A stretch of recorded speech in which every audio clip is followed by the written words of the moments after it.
Mayor Charbonneau, we are ready to begin the meeting. We have a quorum. Thank you, Deb, and good evening, everyone. I'd like to call to order this committee of the whole meeting of the Council of the Town of Saugeen Shores. And before we get started, wanted to note that at the beginning of this term, this council, all members of this council, like all councils for the last 70 years, swore an oath to be faithful and to bear true allegiance to Her Majesty Queen Elizabeth II and to her heirs and successors. And as you all know, and as everyone knows now, Her Majesty the Queen passed away late last week. And so in recognition of the oath that we swore and in recognition of the tremendous service that the Queen provided to Canada over the last 70 years and to the Commonwealth, I'd like to ask members of council to join me now in 1 minute of silence in honor of the late Queen Elizabeth II.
Thank you, and may God save the King.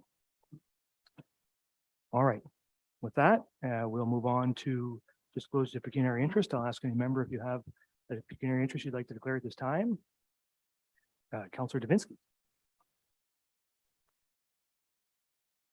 I have two.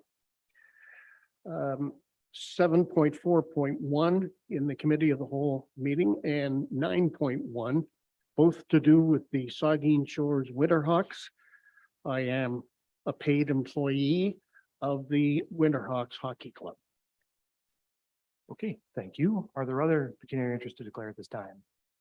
Seeing none, of course, you can do that anytime if you need to. We have no additions, deletions, or amendments to the agenda. We have no open forum requests, so that moves us on to delegations, and we do have 3 delegations this evening. And just before I call the first one in, I'll remind all the delegations that council has provided 10 minutes for each of our delegations.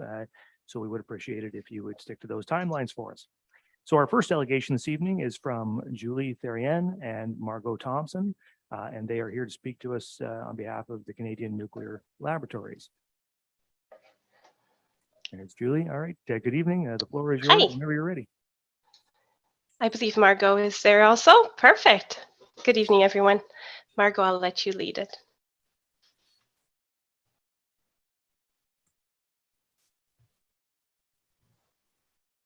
Okay. Can everybody see my screen okay? Yep, we see you. Yeah, we see the speaker note also. I don't know if you want to go full screen. Oh, sorry, just 1 sec. I did test this before.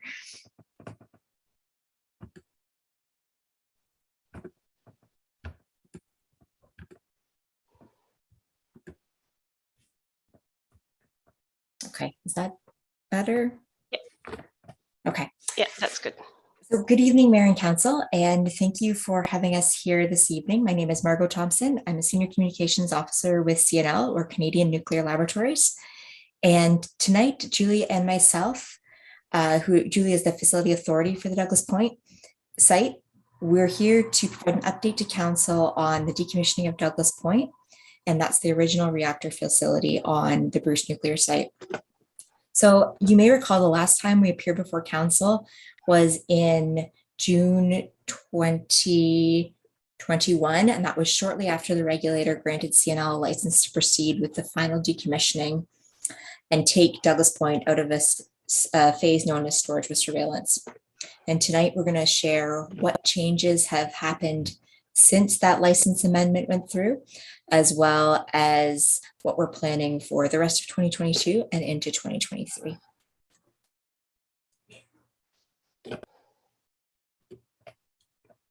So I'll be starting with a project overview to make sure we're all on the same page. I think there may have been a bit of turnover on council, so that'll be helpful to make sure everybody's up to speed.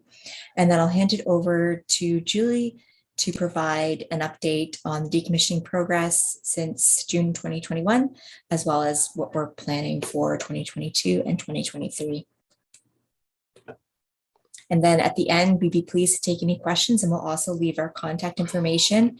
So please do get in touch if you have any questions, or if you hear anything from the public and you'd like more information, please direct them our way. So this graphic here, we've used it quite a few times, and we like to use it because it shows the full life cycle of the Douglas Point facility. So we start with the past, future, present, and planned future. And on the left, you'll see the construction and operation period, which was in the 60s, 70s, and 80s, and then the 3 phases of decommissioning. So initial decommissioning was completed in the late 1980s, and that was when the fuel was removed and put into above ground dry storage right next to the reactor facility. And then we had the facility in a safe shutdown state, storage with surveillance, for more than 30 years until 2020. And now we're working on that final decommissioning. So this is another couple photos we like to use. On the left, you have a black and white photo that shows the facility during the operation days. That was the late 60s or the early 70s when that photo was taken. And then on the right, this photo was taken a little bit before we transitioned into final decommissioning. But we use these photos side by side to show the care and maintenance that is taken in the storage with surveillance phase. And as you'll learn tonight, the facility still looks quite a bit like the image on the right, the color image from 2019, although in the next few years, it will look a lot different. So the goal of final decommissioning in the case of Douglas Point is full removal. So that means we intend to clear all of the buildings and structures from the site. And the target date for that is 2070, which seems like a long ways out, but most of the facility would be gone well before then, towards the 2030s. And one of the reasons we're here tonight is because it's really important to incorporate feedback from the public, local communities, First Nations, and Métis throughout that process. So we're really looking to listen and learn and make sure the public is up to speed and incorporate what we hear as we go forward. And I will share that like any large scale decommissioning project, when you're demolishing or dismantling buildings, we're generating waste. So with Douglas Point, we're generating conventional waste. A lot of it actually would be waste. It will be recycled or reused. And then we're also generating hazardous waste or designated substances like lead, asbestos. After all, the facility was built in the 1960s. Asbestos is quite common, and PCBs as well. And then radioactive waste. It is a nuclear facility. So all the radioactive waste is being sent to Chalk River Laboratories, except for the high level waste. And that's that spent fuel right there that you see in the canisters in the foreground of this photo. They look like mini silos. And that is destined for the Nuclear Waste Management Organization, or NWMO, who have the mandate for the long-term solution for high-level waste for all of Canada's new proponents. So this is my last slide, and then I'll turn it over to Julie. This shows the layout, kind of the bird's eye view of the Douglas Point facility. And each of the planning envelopes is labeled. So there are 5 planning envelopes for the final decommissioning, A, B, C, D, E. And the first 3 A, B, and C are intended to be completed within the next 10 years, the licensing period that was granted to us by the Canadian Nuclear Safety Commission, the federal regulator, in 2021. So A and B, we've already started working on the final decommissioning for these phases. So these are the non-nuclear buildings, like the administration building and the turbine building. And then with B, we have some nuclear buildings like the service building. So C, which is the last planning envelope or work phase that would happen within that licensing period, is the reactor building clear out. So that's the items, the components within the reactor building itself. And then D, the spent fuel canister area, as I mentioned, it would go to the NWMO, and E is the reactor building itself, and those are planned to occur after 2030. So with that, I'll turn it over to Julie. Hi, everyone. Just wanted to clarify, Margot, you said E is the reactor building. So yes, it is the reactor building and the reactor core, so the higher level waste that's contained in that building. So I will continue with what we've done so far since we last spoke. So if you want to go to the next slide, Margot. So we mentioned there is, we're tackling right now the non-nuclear building as part of the non-nuclear building, sorry, as part of the planning envelope A. So what we have accomplished over the since we last spoke, we have removed the east steam line. So that was completed already almost a year ago. I can't believe it. So the east steam line was a structure that we used to, at one time, supply steam to Bruce Power, and then another time, Bruce Power was supplying steam to Douglas Point via those lines. So they were no longer needed, so we were able to dismantle those. Also, and that would be the picture kind of in the middle of the slide. Also, we have removed some waste that were located in one of our nuclear building that is called the purification building. So that's part of planning, the second planning envelope. So we've removed all the waste from that building, and that will allow us to go into that building and take some samples to do further characterization of that building, so we understand what's left when we go to the demolition of that building. We have done isolations to the non-nuclear building. So all the planning envelope A, we have cut power and all the other services, like all the water, domestic water, sewer. The building is completely isolated. So we were able to, fire water is also another one that we were able to remove to the non-nuclear building. So we've done all this back in December. If you want to go to the next slide. So yes, of course, we have generated some waste, as Margot mentioned. The majority of the waste that we produce is either recycled or reused. So there was some non-radioactive, non-hazardous waste that was generated, and those go to conventional landfill.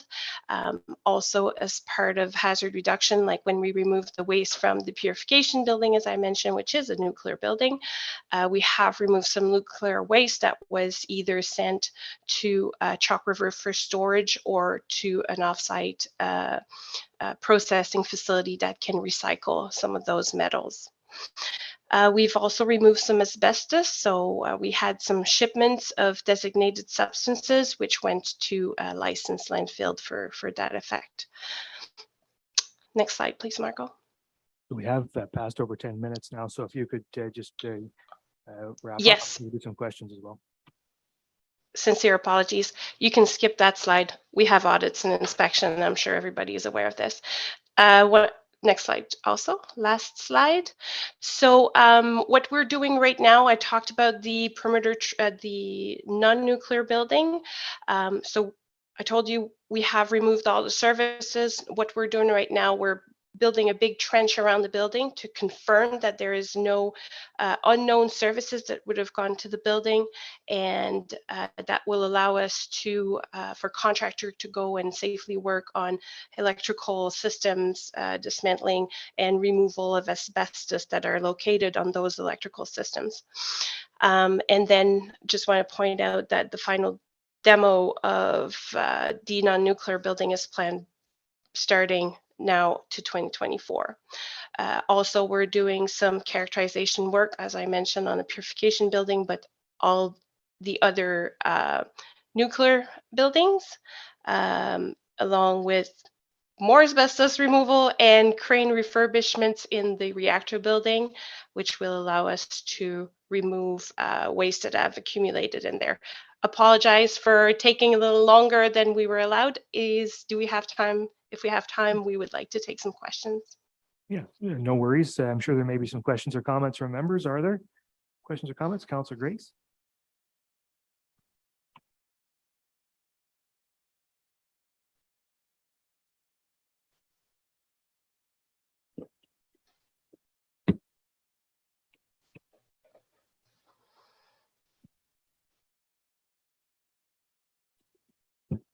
Thank you very much for the presentation.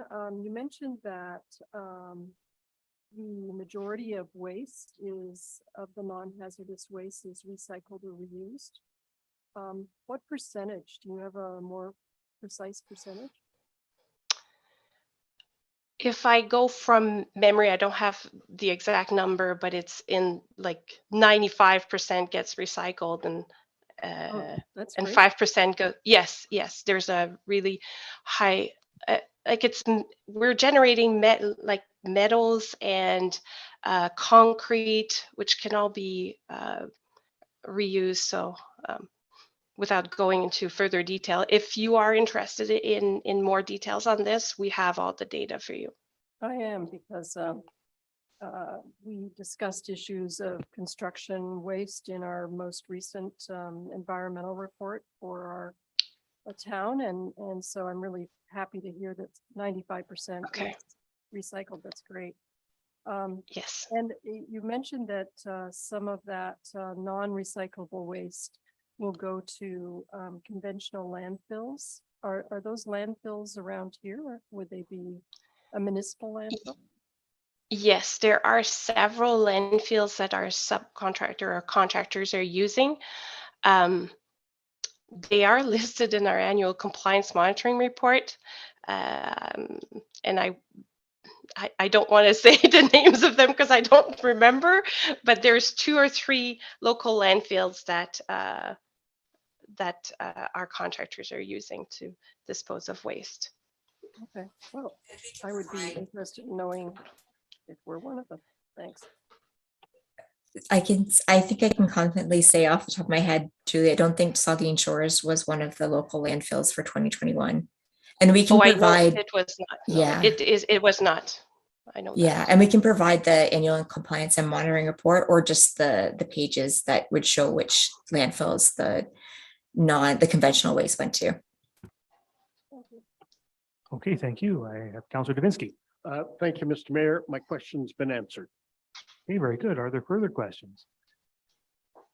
I was just noting, and thank you for the presentation, by the way. We appreciate these routine updates you're giving us as you make your way through the decommissioning process.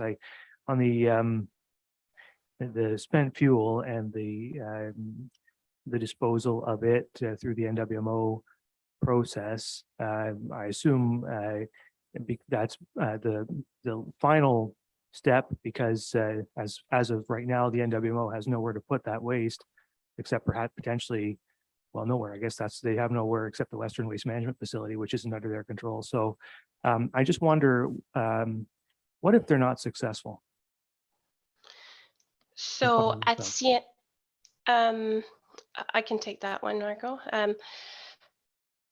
So ACL is the owner of that fuel, and at Chalk River, we do currently have areas where we do store used fuel at the Chalk River site. So if there were to not have a disposal site for the NWMO and the life expectancy of the canister where they're currently stored.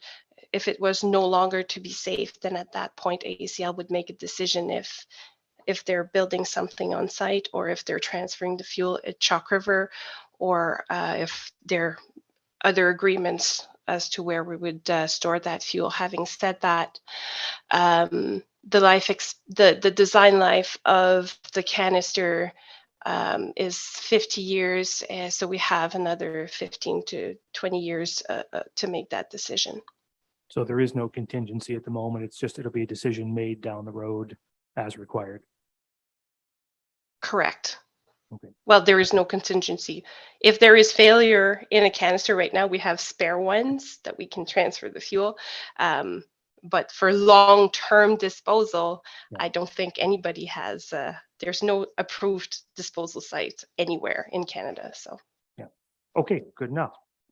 So if there's nothing further, then thank you, Margot and Julie, for your time, and have a good Thank evening. you. Thank you. Take care. Okay, so now we're moving on to our second delegation, which is from Joanne Robbins, and she's here with a Pumpkin Fest update. Joanne.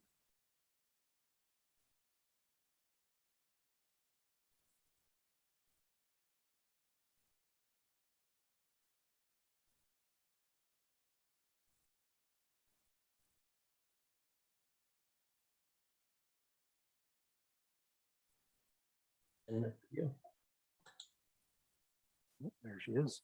Hey, and John Miller's there too. Good Yeah, evening. I'm going to let John do most of the talking. He's the president, and I'm certainly here for any questions that come up. So there you go, John. Take it away, John. Okay, well, again, first of all, I want to start by thanking Council tonight for taking time. It's hard to believe we are only less than a month away from our big event coming up here. What I like to call Port Elgin's best. I make it a few arguments, but I still like to think we're one of the main reasons and events that keep going and keep pushing this area as strong as we are. Let's start slide. I was going to say, yeah, if you want to just throw up the slides, I think you have them there for me. Save my technology as much as possible here. Okay, so we'll just go to the second one here.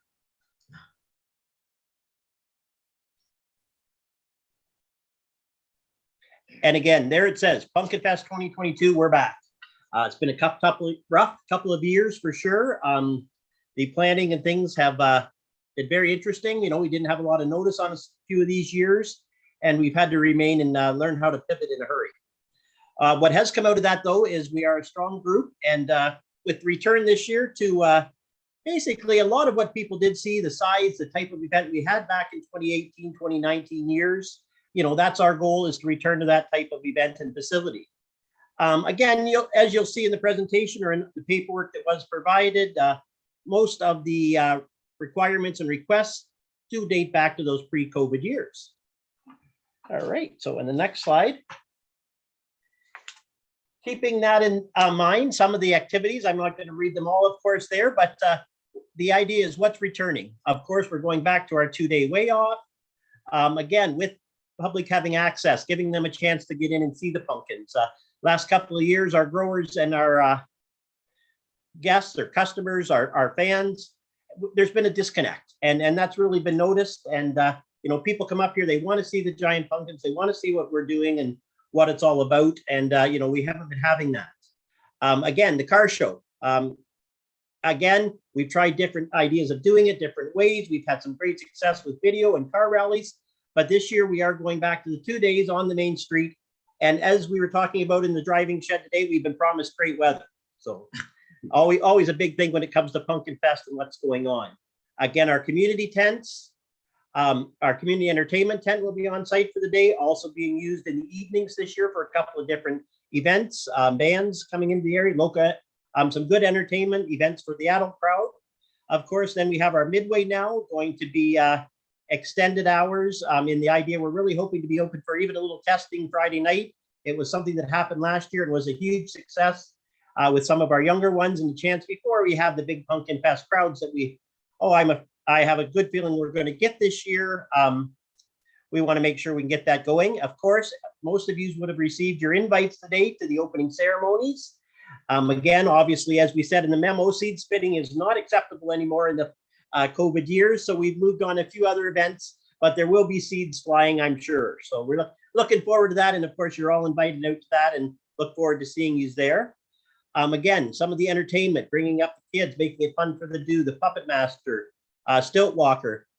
There's still, I can't mention some other names, but we're still working on our Sunday big entertainment show for the kids. As things continue to go and the way it goes, literally since this meeting has started, we've been turned two of our main setup things, which has made me feel much better about Thursday, Friday setup here already. So it's all going good. Moving on, of course, next slide here. Continuing to work with our local community. This is what it's all about. This is why we provide the backdrop and we work with these groups. Of course, the Lions Club Bingo, something that did come out of COVID, something that was hugely successful for our Lions Club, which has allowed them to do a lot of good work in the community, over this past year, a lot of their sponsorships, their events, and again, definitely going to be continued. Again, a little bit of limited access compared to the online viewing that we've had to do the last couple of years. But, pumpkinfest.org, for those that can't travel or outside the area, still want to enjoy the weekend with us, we're going to be, pumpkinfest.org. We'll be there, website, Facebook, that type of idea. The other thing we want to stress and get back to, something that maybe had slipped a little bit, especially over the last 2 years, is the working with the local organizations. Again, Joanne had a lovely list here for me, but in the spirit of keeping things going, it's huge. And we do still have opportunities for people that are looking for it. One of the ones I mentioned tonight is working with local football club, because we really need this help setting up Thursday, Friday nights, tear down on Sunday. And the football club was able to communicate, their ability, and they're able to help us out. So hopefully we can, some of the funds and any funds that we raise do go right back to these local groups. Continue on with the next one here.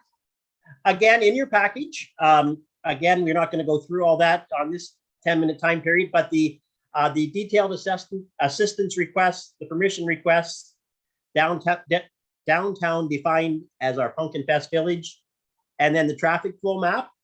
Particularly with the last one, I know we've had a lot of road changes since 2018, 2019, and I think this is actually going to only be able to improve the way that we get the public through town, so we aren't blocking accesses, things like that we have caused difficulties in the past or been, had some workarounds, I guess is the best way to say it. But I think we've got a lot of those looked after. And of course, we encourage all members, not only of council and staff, but even in the town, if you see this tonight and you say, oh, I bring this up, bring it up to us early. We've got plans. We want to work with everybody because we do plan on having a huge busy weekend, and want to make sure we handle it all well. That being said, slide to the next one. And if there is questions, comments, I've got Joanne here as my brain, so we'll be able to get the right answers, and we can go from there. Well, that's great. Thanks, John and Joanne. Are there questions or comments from members of the committee? Councilor Jakes. I just want to say thank you. As somebody who's been connected to Pumpkin Fest, I'm glad to see it's going forward. I did have a question. I saw on the map that you do have a pickup and drop off in a handicap area. And I just want to say thank you for that. Would people be able to, that are not handicapped, drop off people, say seniors or that, if they have, don't have a disability pass or something like that, would they still be able to do it? I can answer that, Minnie. Thanks. Maybe I'll get in here. Yeah, I work closely with the accessibility group, but right now with traffic flow, there is not, and I shouldn't say that, the Knights of Columbus will let them through to drop off a senior. We just have to watch the handicap parking area doesn't get taken over by others. So the Knights of Columbus are in charge of that area. So certainly if someone says, I need to drop off my grandmother, they're going to let them. Okay, So, yeah. that's great. Thank you. Okay, the deputy mayor. Thank you, Mr. Mayor, and through you, John and Joanne. It's been many years since you guys have been coming, talking to us. Pumpkin Fest is one of the premier events in Saugeen Shores, and without the work that you and your committees do, it wouldn't occur, and it wouldn't be as well known as it is throughout the province. So thank you for all that you do. Do you have any word? I'm sorry if I missed that. Do you have any word on any pumpkins that are coming in? I know that locally, one has been grown into a giant chair. So come on out and see that. There's 2 rumors, and that's all we could say. One from up north and one locally. So we're watching, we want to break that 2,000 pound mark here as well. Thanks, Don. Absolutely. Councillor Mayette. Thank you, Mr. Mayor. Thanks, John and Joanne.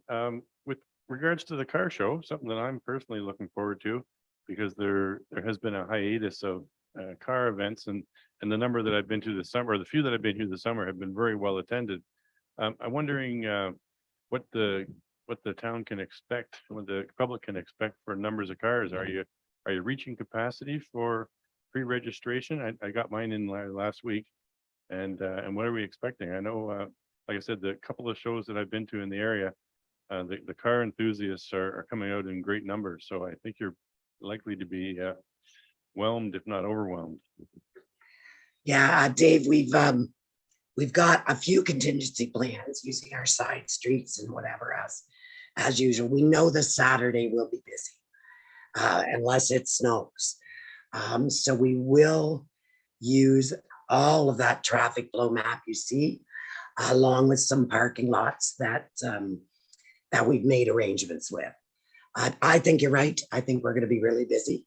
Sunday is traditionally much slower, and we just use the main street. But I look forward to seeing you there. Let's hope the snow holds off. Yeah. Yes. Further comments or questions from members? Well, thank you guys very much. I just echo the deputy mayor in thanking you and your committee for all the work that you do. I know firsthand how much work that you do to bring on to organize the Pumpkin Fest event every year. And it's going to be an awesome event. The weather's going to be awesome. There's going to be thousands of people there. I know it. And we're going to break that 2,000 barrier. I'm going to be there weighing pumpkins again, like always this year. And so I'm the only reason I keep coming back, I'll be honest with you, is so I get the chance to be the one to weigh the 2,000 pound pumpkin. So I gotta, and then after we do that, I'll hang on for the 3,000 pounder, I guess. But I guess so. Yeah. Right on. anyway, but anyway, thank you guys very much. It's going to be a great event. And I assume you're still looking for volunteers. Is there a way that folks who might want to volunteer for Pumpkin Fest that they can put their name forward? Yeah, we've got an online application, and you just go to pumpkinfest.org/volunteers, or go to the volunteer tab on the homepage, and there's a form there to fill out. And we're looking forward to working with everybody again. It's going to be fun. You bet. So pumpkinfest.org/volunteer. Everybody, I encourage everybody to get on there and do that. It's a great event and worth your time. So thank you guys very much, and we'll see you at Pumpkin Fest. Sounds good. Thank you. Thank you. Okay, so now we're on to our third and final delegation, and it's from Joe Chisholm, and Joe's here to talk about the CCV lease agreement. Bring Joe in.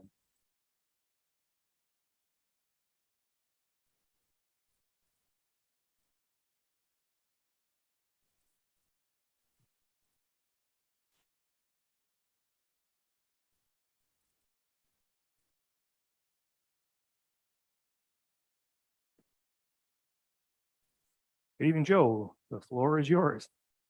Good evening, Mayor and council members. I am Joe Chisholm. I am a retired and living in Southampton, and I thank you for accepting my delegation. I was a mayor in the finance department of a large developer in Toronto that built office buildings and shopping centers. My role was to proofread legal documents, prepare compliance reports in accordance with bank loans and cash management. It has been my experience that seasoned developers and their consultants know applicable legislation for site plan application and site plan agreements. Developers want to get in and get out because time is money. They do not want to be a party to a court injunction or a liability issue. I will demonstrate to you why the site work service agreement is not a site plan control agreement. The lease agreement definition states the site work service agreement is a site plan agreement. I have reviewed the Planning Act, the town and county official plans, town's bylaws, and the memorandum agreement between Bruce County and the Conservation Authority, and I cannot find legislation or guidelines for the lease agreement's definition. Site works and service agreement is a site plan agreement, or for that matter, a site works service agreement. If the province had intended for the lease agreement's definition, the province would have provided for it in the Planning Act, and they did not. I will begin to summarize what was included in the delegation I submitted to you. Planning Act Section 41 provides criteria for site plan control, site plan application, and site plan control agreement. The CCV development is located within a site plan control area in accordance with the town's bylaw. This is a prerequisite to a site plan application. The town and county official plans provide policy direction for a site plan control area, a site plan application, and a site plan control agreement that actually mirrors the Planning Act Section 41. According to the Planning Act and the official plan, the proponent site plan agreement must take into consideration the adjacent developments. The adjacent developments are single-story restaurants and a former single-story mini train station that demonstrates the intent of open space. The CCV proposed two-story structures are not compatible with the existing adjacent single-story restaurants and a former mini train station. This is just an example of what a site plan application has to take into consideration. The CCV's two-story structures and ancillary buildings do not demonstrate the intent of open space. The municipality of North Bruce Peninsula site plan application best describes the Planning Act Section 41 process that includes a comprehensive checklist stating it serves to protect both public and private sector interests, and the development occurs in a feasible and cost-effective way. Site plan control is applied to both large and small scale projects. It lists information that may be required, such as a stormwater management report, traffic impact report, a geotechnical report, and environmental impact study. Approval of a site plan control agreement is required before obtaining a building permit. Prior to submitting an application, the proponent and the municipality should consult with Bruce County Planning and Development Department. Jack Van Dorp, Senior Planner. It is incomprehensible that a feasibility study has never been submitted by the town or the proponent as it relates to the CCV development.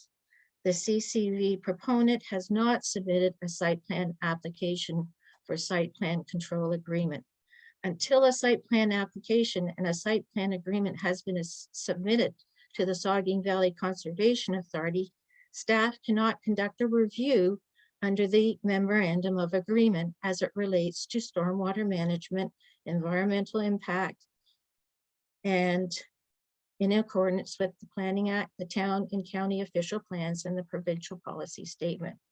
It would appear to me the proponent's consultant, town staff, and county staff have failed to provide to council and the public policy direction in accordance with the town and county official plans and the Provincial Planning Act Section 41 for a site plan application, a site plan control agreement, and a memorandum of agreement between the county and the Conservation Authority. County staff knew as early as 2019 of the CCV development through media when Mr. Donimi unveiled the proposal for the CCV development. In 2021, town staff and the proponent's consultant knew through correspondence the site works and service agreement is not a site plan agreement as outlined under the Planning Act. The site works and service agreement did not cite, the current site work and service agreement does not cite applicable legislation for a site plan control agreement. My delegation includes a reference to Planning Act Section 67, subsection 1, penalty as it relates to every person who knowingly contravenes Section 41, is guilty of an offense, and on conviction is liable. It is my opinion the province created Planning Act Section 67, subsection 1 as a deterrent to those who do not comply with the Planning Act Section 41 and subsections relevant to the site plan application and the site plan control agreement. It would appear to me the province has included Section 67 because past trends have demonstrated there have been non-compliance issues with Section 41. How will the town resolve the lease agreement definition? Site work service agreement does not conform with the Planning Act Section 41, town and county official plan policies for site plan application and site plan control agreement. How will the town resolve the fact that the Saugeen Valley Conservation Authority has not conducted a review of a site plan application and a site plan agreement in accordance with the memorandum of agreement between the county and the Conservation Authority? Town official plan states the official plan applies to all land in the settlement area of Saugeen Shores, including publicly owned land. The town and the county official plan provides policy direction for site plan agreement. I have reviewed development proposals on the county website that include site plan applications and a memorandum of agreement reviews by the Conservation Authority. According to the town of Saugeen Shores Code of Conduct bylaw, members are responsible for complying with all applicable legislation and bylaws and policies that pertain to their positions as elected officials. Members recognize that the public has the right to open government and transparent decision-making. How can council members be responsible for complying with applicable legislation and bylaws unless staff lead council members to applicable legislation and bylaw as it relates to a site plan application and a site plan control agreement in their staff reports? How can there be open and transparent government when the town staff did not request their IT department in 2019 to create a file on the town website for CCV development documents and site plans? It is council's role to ensure the health and safety of the public and the environment as it relates to the CCV development on public lands. I am concerned about the structure when there is non-compliance issues in land on the Port Elgin Beach. Thank you for taking the time to read and listen to my delegation. Okay, thank you very much, Joe. Are there questions or comments from members of the committee? Councilor Grace. Thank you, Mr. Mayor. My questions are stemming from Ms. Chisholm's presentation, and I guess they would go to the CAO or other staff. So the first question is a site works and servicing agreement the same thing as a site plan agreement as defined under the Planning Act? I guess I would be asking, what is your understanding of that? Thank you. And through you, Mr. Mayor, page 5 of the lease, which Ms. Chisholm referenced in her presentation tonight, does state that the site works and servicing agreement means the site plan control agreement between the leaser and the municipality in which the project lands are located in. So I don't know why a change of language was used in the agreement. I didn't work for the town at that time, but I would acknowledge that the lease does reference that the site works and servicing agreement is the site plan control agreement. Both the land lease and the site works and servicing agreement had extensive legal advice and legal review that were done as part of their preparation before they were brought to council. So we are confident that they meet all the applicable law. Thank you. I just have one more. So the issue of whether the SVCA will be reviewing the site works and servicing agreement as a site plan or whatever it's called. Do you expect that the SVCA will be reviewing this agreement?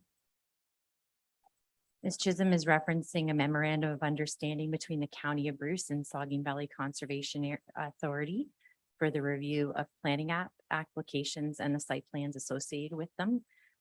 This application or this project has not required a planning application, nor does it require a permit from the Saugeen Valley Conservation Authority. So there is no process that has them reviewing it. It is an agreement between the town. It is a process fully within the town's jurisdiction. Okay, thank you. Are there further questions or comments from members? And as I've said several times, that the town is committed to ensure that the CCV development complies with all applicable law. It does, and it will. So thank you very much, Ms. Chisholm, and have a good evening. All right, so we'll move on now to reports of municipal officers and committees. And our first one is 7.2 under general government. And we have an information report on the land use development process review and a presentation by our consultant, Kpmg. And I see the CBOs come online there, so I'll turn it over to you. Good evening. Saugeen Shores has contracted Kpmg to review our land development process. So Kpmg has reviewed our process and came up with 13 recommendations to help us improve and streamline our process. I'm going to pass it over to the Kpmg team to present their findings.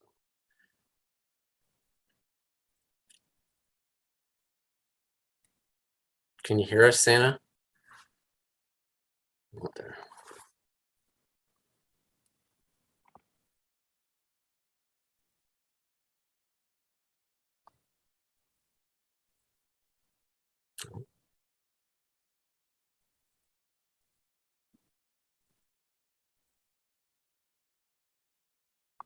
Can you see my screen? Yes.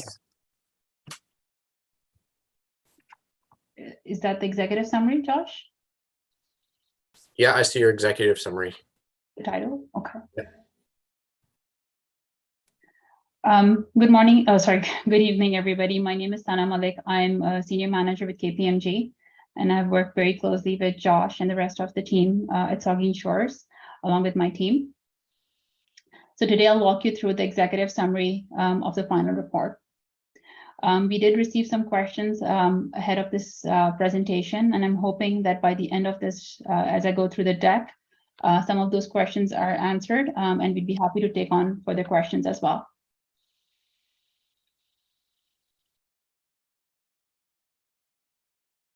I'm going on to page 2 of the deck. In terms of the project objectives, Kpmg was engaged by the town of Saugeen Shores to conduct a review of their land use development processes and their approval process. The objective of our review was to obtain third-party opinion on the best way forward in developing modern, digitized, streamlined, and integrated building and planning processes. Specifically, the review ensured the town's development processes remain flexible so that they can be tailored to the varying needs of the developers, and ensure that the town is prepared to efficiently and effectively manage an increase in application volume. In terms of the project timing, the project commenced in February 2022 and will be considered complete as we present this report to Council today.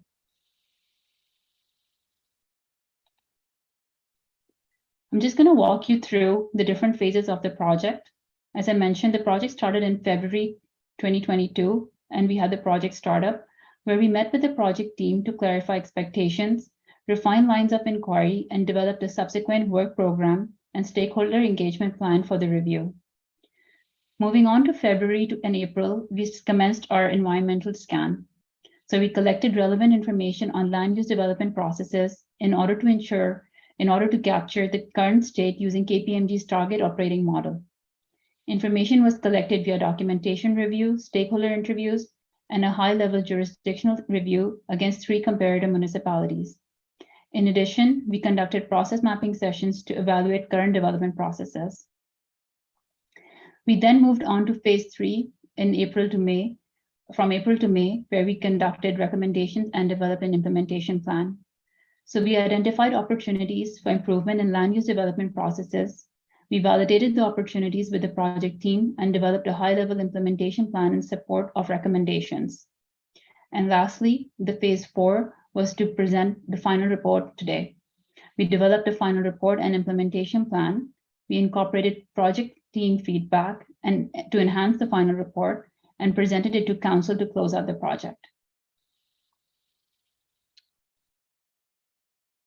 On this slide, and this is an important slide, it's about the current state assessment. So a clearly defined current state is key to understanding issues, challenges, and pain points within an organizational process or function, and the first step in the identification of business gaps and potential improvement initiatives. The collection, management, and use of information within the development review process has been compiled and examined within each dimension of the target operating model, or TOM as we call it, to produce a current state assessment. And I'll take a couple of minutes to explain how to read this slide. Essentially, first we need to understand KPMG's target operating model. If you look at all the fields on the left of this slide, we have services and processes, people and organization, governance and strategy, technology, data and analytics, fee structures, and security deposits. And essentially what the KPMG's target operating model says is that all these different layers need to work together in harmony to take the organization to an optimal level. So for an example, if an organization procures great technology, but if we don't have people or we don't have the right training for the people, that technology will not be put into good use. Similarly, we have great people and we have great technology, but we don't have the process and procedures. That's not an optimal level to be at. And lastly, for example, governance. So we have great people, we have great technology and processes, but if we don't have the governance or accountability over those processes, things will not be optimal. So we need all these things on the left working in harmony to take the organization to the next step. And what we're showing you here is a spectrum. So on one hand, on the left is an organization which is not very mature. It's in its infancy across the different layers. And if you go through the black dots on the other side, on the right side, that's where the organization is matured. It has advanced in this target operating model. So everybody tries to be at the right end. Along with the staff, we plotted on the red dots, this is the current state for the town of Saugeen Shores land use development process. So we can, and the future state is the green triangles. So we can see there's a gap between the red dots and the green triangles. And in the recommendations that we created, we're hoping that those recommendations can address this gap.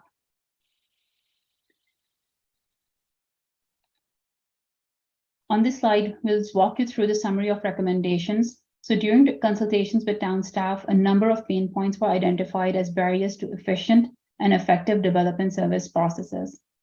These pain points were summarized using the 6 layers of the target operating model to identify specific opportunities for improvement.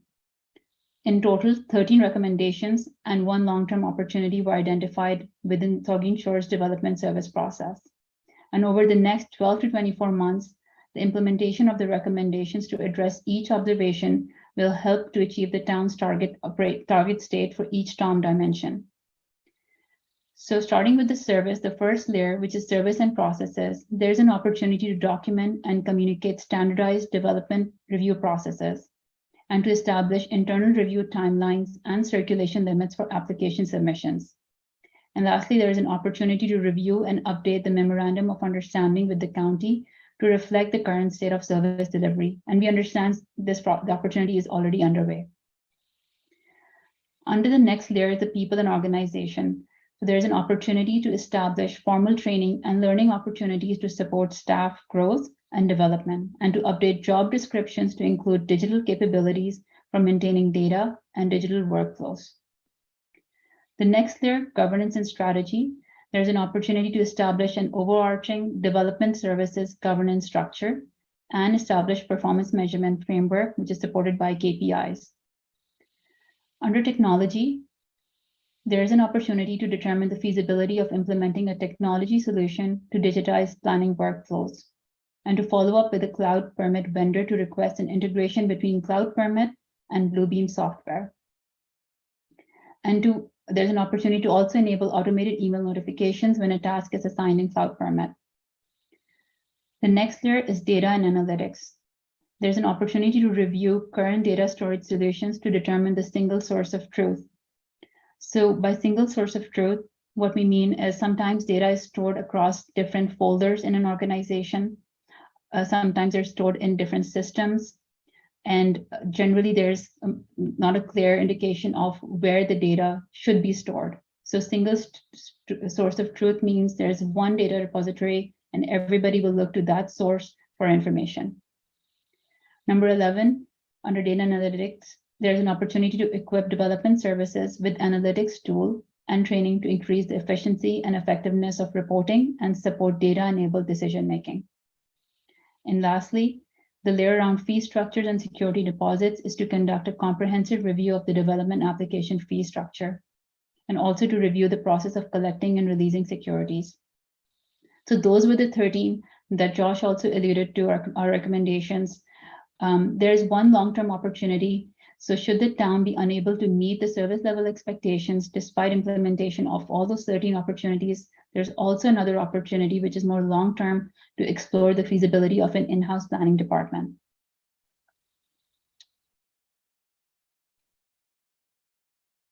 So among the 13 opportunities, they're provided here again in detail. How do we prioritize the suggested recommendations? So the suggested recommendations have been mapped for impact on this chart and versus effort to help prioritize activities.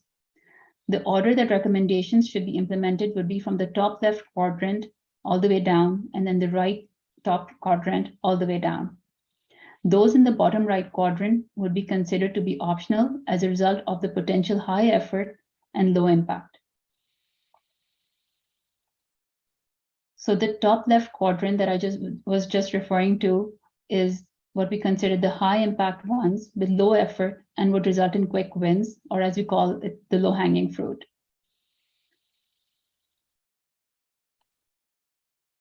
So to summarize, we've gone through the 13 recommendations, but we do want to leave you with some key questions. So the first one is the organization ready? The town has taken the initial steps through previous service delivery reviews to reorganize development services to create additional capacity for staff.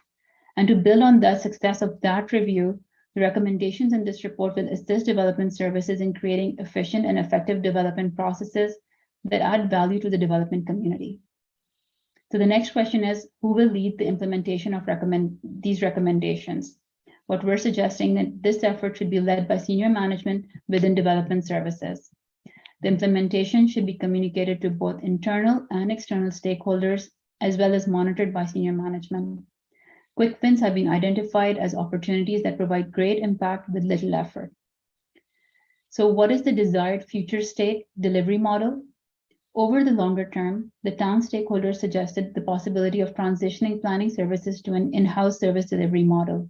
As such, we've prepared a SWOT analysis to weigh the benefits and challenges of the change to the service delivery model, and also outline steps for the town to consider. And lastly, what are the next steps? So for next steps, the town should consider a plan to implement the opportunities outlined in this report. Preliminary timelines, effort, and impact have all been identified for each of the opportunities. In addition, the town should continue to work with the county to ensure all improvement opportunities are communicated and built into an existing development services processes. That was the end of our slide. Again, we would like to thank all of the town staff for their candid feedback throughout the engagement and supporting us in completing this assignment. Perhaps I'll open the floor for any questions. Yeah, thank you very much for your presentation. And we will ask if there are questions or comments from members, the Vice Deputy Mayor. Yeah, thank you, Mr. Mayor, and thank you for your presentation and appreciate it. And I guess the question for, I just wanted to first of all ask our CAO perhaps remarks on the line. I think this was I guess a program that was funded by the province of Ontario, I believe, Kara. And what was the total cost for this study of this report again? 50, 60,000? Do you have an idea? Sorry, I don't know. Through you, Mr. Mayor, Josh, are you able to outline the cost? I think it's approximately about $83,000. 82,000. 83. I'll say 60 of that was covered by the grant. I read where number 7 in particular implement a technology solution to digitize planning workflows. And any idea what that kind of cost would be for that key recommendation? For me, I think that's probably one of the key recommendations in the report. What kind of cost are we looking at to implement a strategy like that? So maybe I can address that. What we understand is the building services is already using a tool called Cloud Permit. And within Cloud Permit, it has a module for planning as well. Some smaller municipalities have started to use that tool. Honestly, I wouldn't be able to quote a cost, but because the solution is already there, taking on a module, I wouldn't think it would be a big undertaking, but I wouldn't be able to state the actual cost. Okay. So I'm just the end game. We've got an 82,000 report, got 13 recommendations. We're looking at digitizing. What's the end game? How will members of the public, our contractors, members of the public know that once the recommendations have all been implemented, these 13 recommendations, what are we going to see? How is the public? How do we know that this has been successful? What's the end game? Right. Perhaps I can take a stab at that, and maybe I'll pass it over to Kara or Josh after that. So, Deputy Mayor, one of the recommendations that we have in the report is to develop that structure for performance measurement. So how are we actually measuring that performance? So for example, an application gets submitted, how long does it take for the town to revert back to the developer? So we're not tracking those kind of timelines right now, and there is reasons for that, but once we have that structure in place and those performance measures are well publicized, we'll be able to track performance better.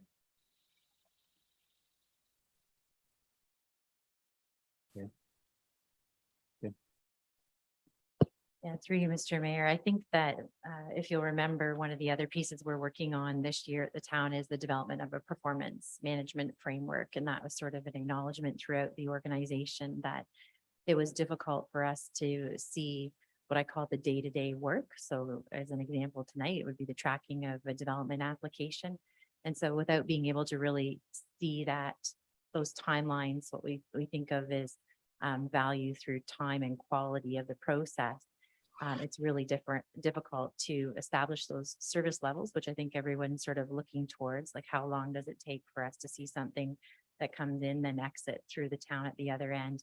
And it's difficult to make improvements to it. So one of the key things we're working on this year is bringing forward those performance measurement tools in the 2023 business plan. Okay, that's going to be very true, Mr. Mayor. Again, that's so beneficial to staff, obviously, and it's going to give us the tools to work with. But from the members of the public perspective, you know, well, I guess one of the main objectives would be to help speed up the process too. Through you, Mr. Mayor, it's not always speed it up. It sometimes is improved quality as well. So it's those two key pieces, I think, both time and quality. You don't want to speed something up to the point where the quality is not there. And you don't want something to take so long because you're so focused on quality. So it really is a balance between the two. Okay, thank you, Mr. Mayor. Thank you. Further comments or questions? Councillor Grace, then Councillor Jakes. Thank you, Mr. Mayor, for you. I have a couple of questions. One, you've already provided us with a definition of the single source of truth. Not being a professional involved in this, I really didn't know what that meant. And I was wondering, I don't know if you've already done this in the final report, but if we could include maybe a footnote when that phrase is used so that the public understands that that is a professional practice as opposed to some kind of value judgment. If they're not familiar as professionals, they may not know. So that's one request. There isn't really, I didn't see much mention of community involvement in the development process.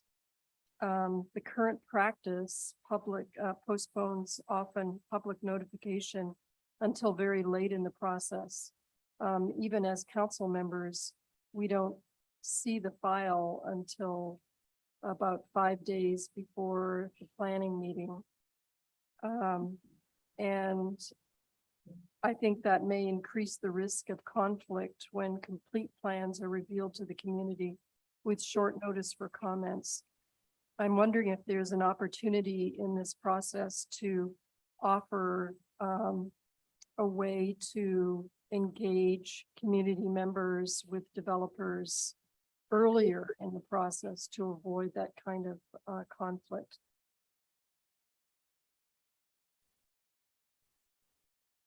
Thank you. Through you, Mr. Mayor. I think that that's a great suggestion to have, like a great improvement to look towards. A lot of the processes that we're dealing with are legislative processes. So staff right now at a minimum are following those legislative processes. I think what the report highlights tonight is that there's some challenges with service delivery related to our current processes. So as we start to refine those and improve them, then we have opportunities to look at those kinds of improvements of how we bring things forward sooner. Working, how we bring things forward sooner, how we can potentially increase access to information, that sort of thing.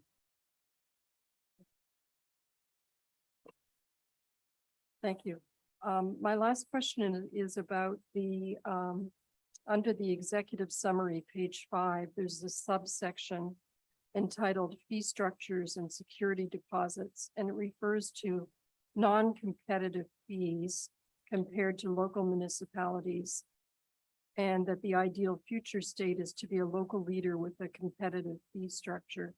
So although it looks like the status in this category appears to be better than some of the others, we're kind of farther along on that black dot line. Do you believe, or is this based on your belief that our development fees in general are too high? So as part of the project, we compared the fees that Saugeen Shores is charging for the different applications and compared them to the 3 comparators. For the most part, they were at par, but there were some applications where they could be looked at for increasing the fees to make it more competitive. And that's why you see the dot, it's more than the non-competitive, certainly more competitive, but there's an opportunity to visit them at least and see if you want to increase it or keep it at the same level. So just so I understand, so you're saying actually our fees may be too low. First, if I don't have the report in front of me, for some applications, they were actually at par. There were others where a couple of applications where it was not as competitive as as the comparators. So that's why the recommendation is look at your fees, do a review, comprehensive review of your fees, and see if there are changes are needed right now. Okay, I guess my understanding was what does the word competitive mean? So how are we defining that word? My assumption was meaning that we're coming in at a higher price so that we're not as competitive. But clearly my understanding isn't what yours is saying. If we need to change anything, there are some fees that should be higher. And so yeah, you're right, Counselor. You're right. I think the opportunity is to do a fee review, a thorough fee review. We really scratched the surface, but there's an opportunity to see if there is a change required at this time. Because the fee review, and Kara or Josh, you can jump in, but I believe that fee review, comprehensive review has not been done in the recent years. So could I request that we also have a just definition of your understanding of competitive in this context? Thanks. Okay, Councilor Jakes. Councilor Grace did take some of my questions regarding service delivery and public consultation. I did have a question. We have another consultant that's looking at, I'm not sure if I got the acronym, CPSS or CSPP. permit planning system. Is that becoming part of the cloud permit process? Will it be built into that? So this will also, that report will be delivered as part of this as well? Thank you for the question. I'll try my best to answer it there. So the community planning permit system, while it has the word permit in it, is really an approach to how the town will handle three types of applications: site plan applications, minor variances, and zoning bylaw amendments. And so it really is, it's the potential for applicants to apply for a permit that streamlines those three planning applications. We're not far enough down the road to say what piece of software would we use for that right now. Okay, further questions or comments?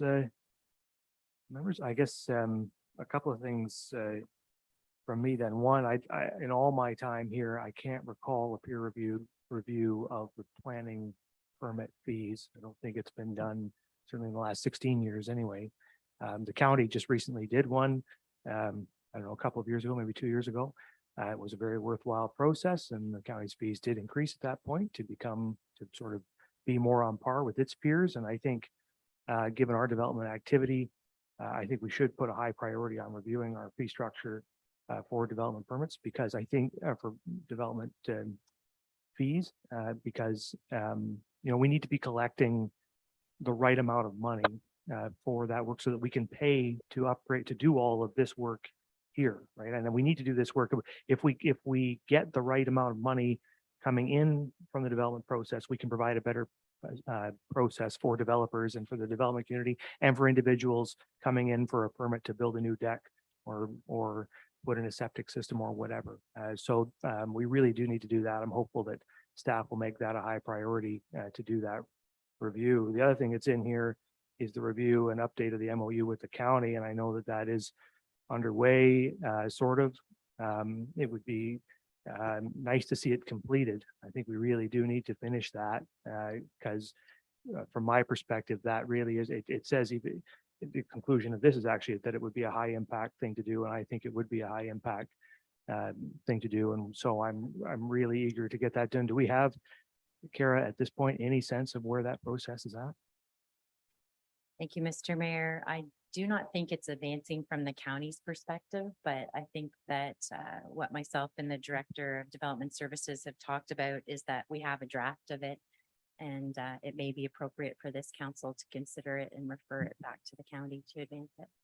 Well, anything we can do from here to get the county moving on it, I think would be good, because it's becoming increasingly important, I think, from our perspective. And I would like to see it done. I'm not very eager at this point to see us move along toward that longer term opportunity of having an in-house planning department. I really think that the county and the municipalities of the county gain some level of cohesion by having a joint planning process. So it goes beyond the logistical question and into maybe more of a political question. But I think it's good for the county to have a planning service that we all share. And so I'd be very reluctant to give that up unless at some point way down the road, any municipality reached a size where it was just not feasible anymore. I think it makes sense to continue. So I would not want us to spend much time on that. I would much prefer to spend time on improving that relationship with the county through the MOU. So those are the two high priorities for me, that MOU and the fee structure. But otherwise, well, all told, it's a good report. And I think, and one final comment I'll make is the one thing I hear consistently from the development community, and I speak to the developers all the time, is how effective and efficient our planning department is. And that comes down to guys like Josh and his team and our whole development services department, and beyond. Frankly, it stretches out into staff and other parts of the organization as well. They really do say that to me, how much they think of our staff now. And so this, I think, we have great people, and this is about giving them better tools to be able to do their jobs better, to be able to do more, to be happier in their jobs, and to be more effective. So I think it's frankly something that council owes to that staff, to spend some money get some of these things done, improve those processes, and help them be even better than they already are. So anyway, thank you very much for the report and for all your work, and we appreciate it. Thank you. Okay. So now we're on to our second general government report, which is a staff report on the engineering services staffing update. And I see the Director of Development Services. Floor is yours. Good evening, Mayor and Committee. The summary for this report begins with back in August, when Council approved removing the Manager of Asset Management position from our organizational structure that had originally been approved as part of the Municipal Service Delivery Review. That position had been funded in the 22 budget, and a salary surplus was created by removing that manager position. The report further recommended that those salary savings be used in both the asset management and the engineering teams to support increased capacity for service delivery. So taking that away, staff worked on what approach to take to that, and through this report, we're recommending to create an asset management supervisor and a development engineering supervisor position. And these positions would be funded through a combination of the salary savings noted above, as well as an estimated additional allocation in future years of $49,500, which is both the benefit and the payroll. So that's the extent of the summary I was offering, Mayor, and happy to take questions or hear discussion. Okay, thank you, Mark. There is a recommendation. I'll read it and we can take questions or comments. It's recommended that Council approve the amended organizational structure to add the Asset Management Supervisor and Development Engineering Supervisor to the Engineering Services Division. Questions or comments? Seeing none. Oh, Councilor Davinsky. Thank you, Mr. Mayor. When I saw this, we were trying to hire one person to do the job. And it may be oversimplifying here. We're going to hire one person to do the job. That didn't work out. So now we've decided we need to hire two people to do the job. Could this job, these new titles, could they not be done by one person? And I assume I'm referring this to the CAO, Kara. To Mark, can both positions be combined into one and save a few dollars? Should we give it to the Director? The Director. Yeah, thank you for the question, Councillor Davinsky, and through you, Mayor. The elimination of the manager position is going to increase workload on the Manager of Engineering Services because we've basically taken two managers and blended them into one manager position. And so the thought around these supervisors is that they will support the manager by providing that closer to the ground and closer to the front counter supervision of those teams that are doing the engineering work and the asset management work. And I think we don't think it would be realistic to think that one supervisor could deal with that full span of work, which would be at that closer to the front lines than what the previous management position was. So it's not quite the same type of work that we're considering here. Councilor Davinsky. As a follow-up to Mark, the way you explained it all of a sudden makes sense. It was in layman's terms and everything else. Is that the way it is in this report? Because it would be great if that could be explained in the report. Because every time people see, oh, they're adding another two positions or another two bodies, they start to get antsy about things like that. Yeah, through you, Mayor Charbonneau, I believe that is the narrative that's set out in the report. That's in the package. And one final question, the 49,500, where's that coming from? Yeah, through you, Mayor Charbonneau, that would be future operating budget, salary, and so funded through the taxes. Okay, thank you very much, Mark, and thank you very much, Mr. Mayor. Yeah, thank you. Further comments, the deputy mayor. Thank you, Mr. Mayor, and through you. I've been asking about this report for the last little while, and I think it's a great report. We do need the staff, knowing the position that our engineering department is in, or with the growth that we're experiencing, one person is not enough. Plus, we know that by 2025, we have to have a complete asset management plan completed. I think this will help us go a long way towards that, and I want to congratulate the director and our CAO for moving this forward. Okay, thank you. Are there further questions or comments? I don't see any, so all in favor? That's carried. Okay.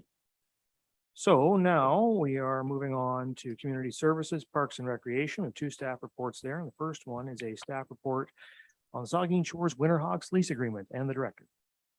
Thank you, and through you. The Winterhawks are part of the WOAA Senior AA Hockey League and are based out of the Saugeen Shores Community Complex. This report recommends renewing their lease agreement for 5-year term through the 26-27 playoff season. There are no changes to the agreement other than updating the fees and the term of the agreement. The ice rates are based on council approval through the fees and charges bylaw.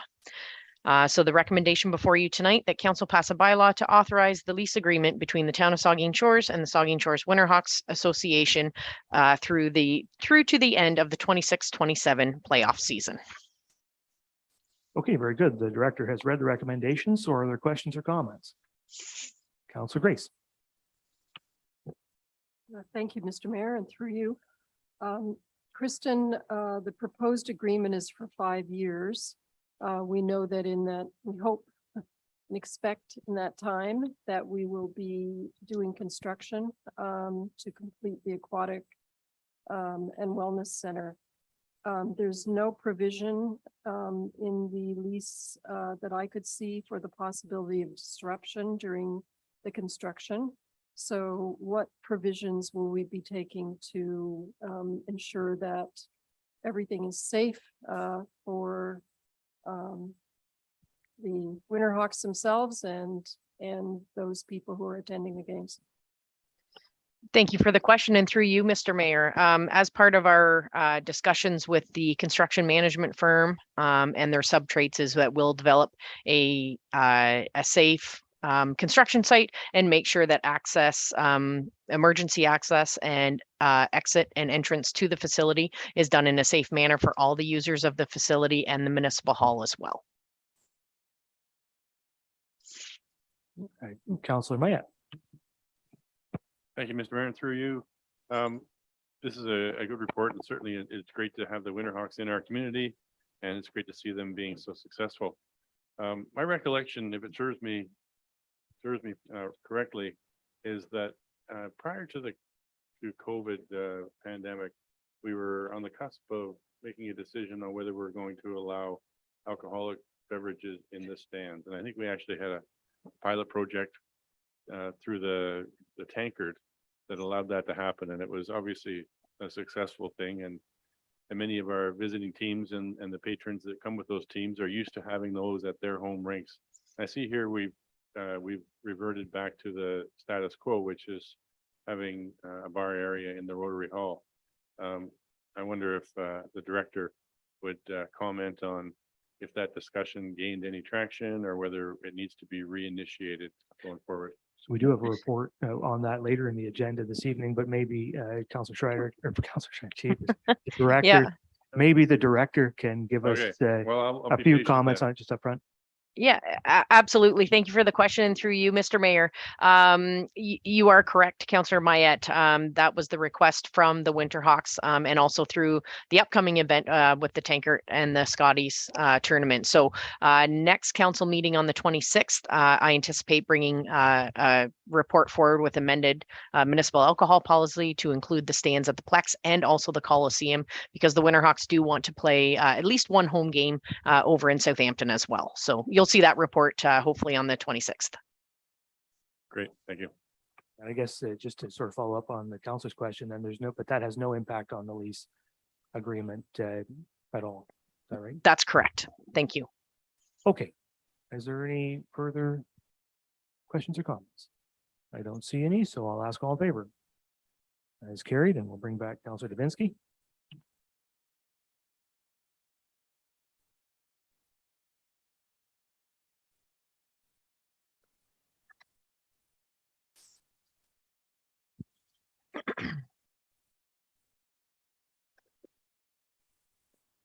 Okay, so we're on to our second staff report, which is the Active Transportation Fund Grant, and the director.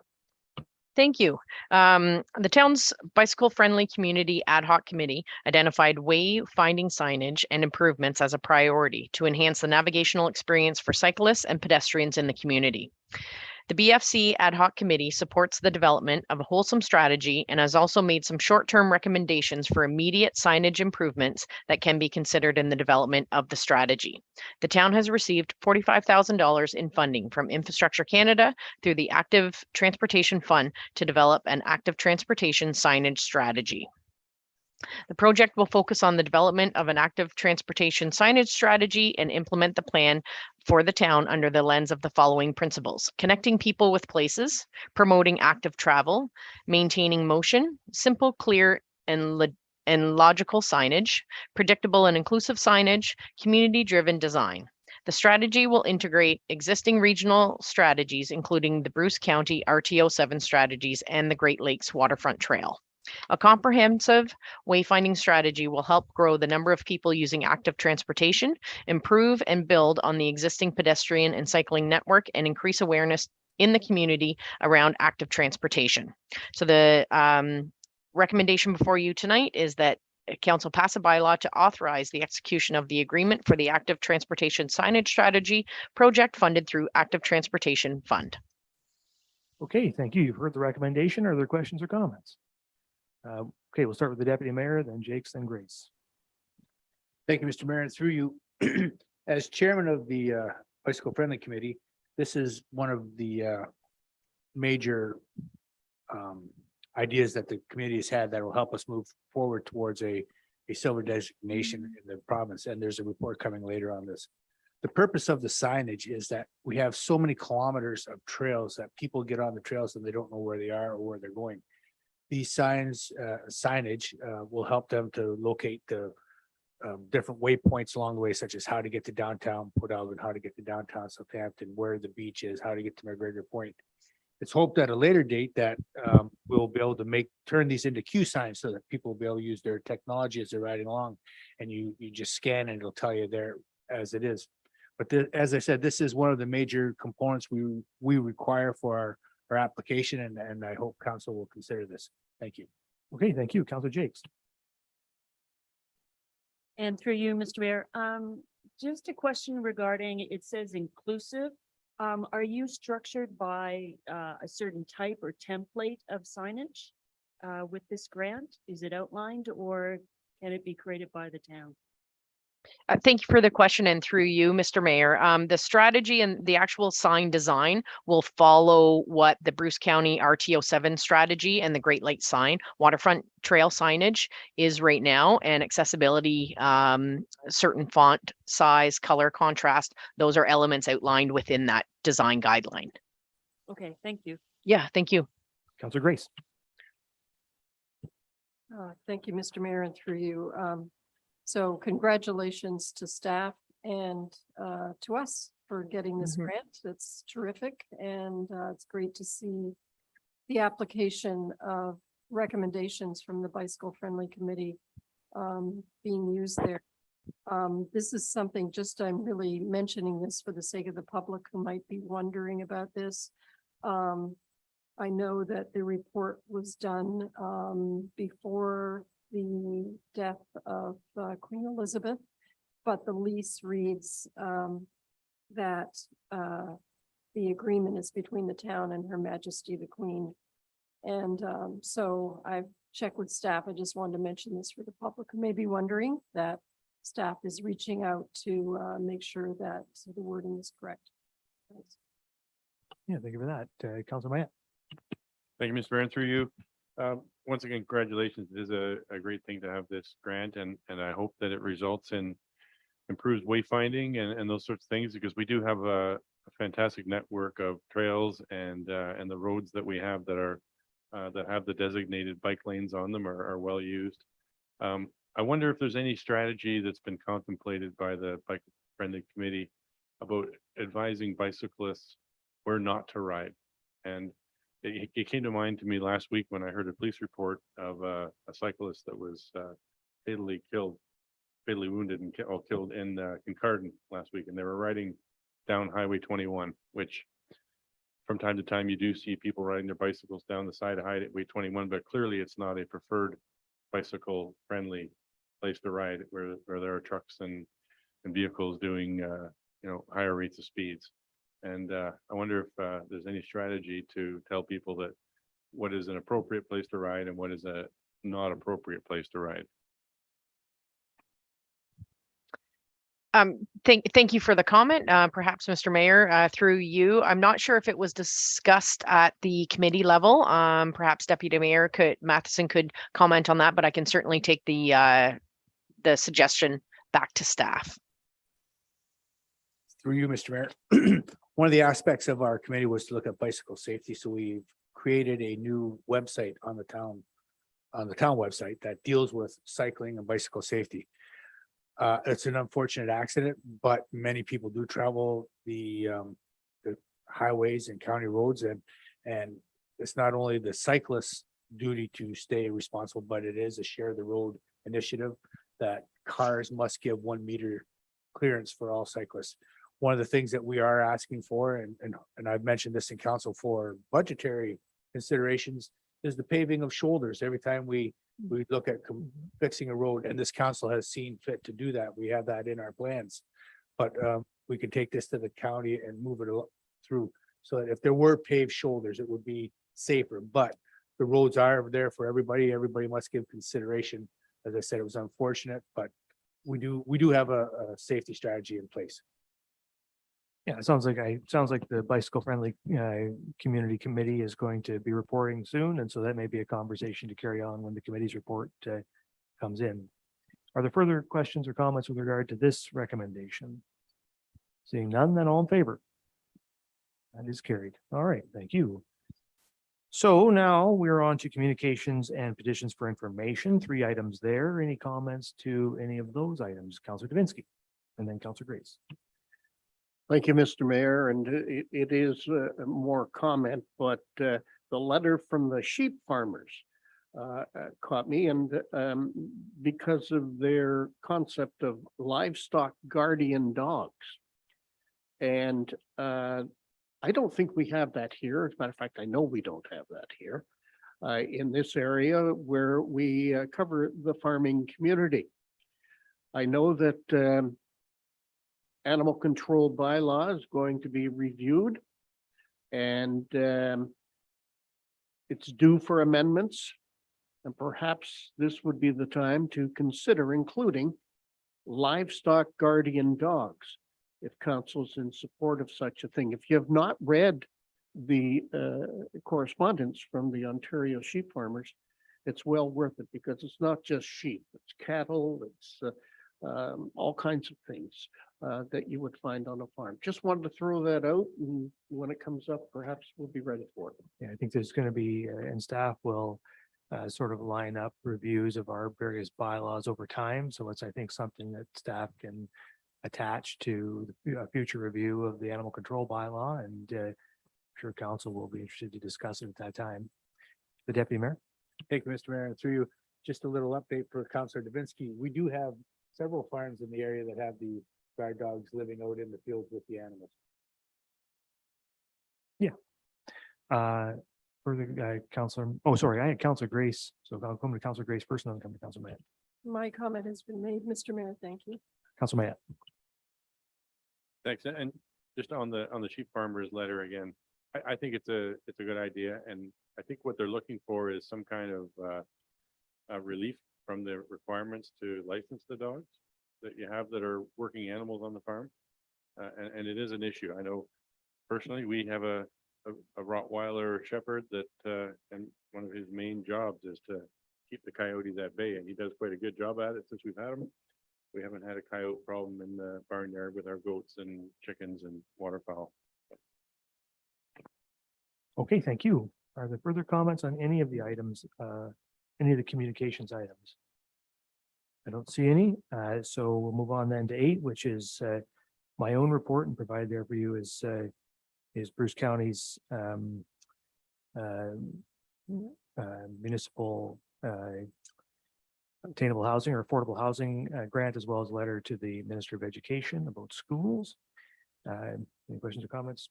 So, the Vice Deputy Mayor.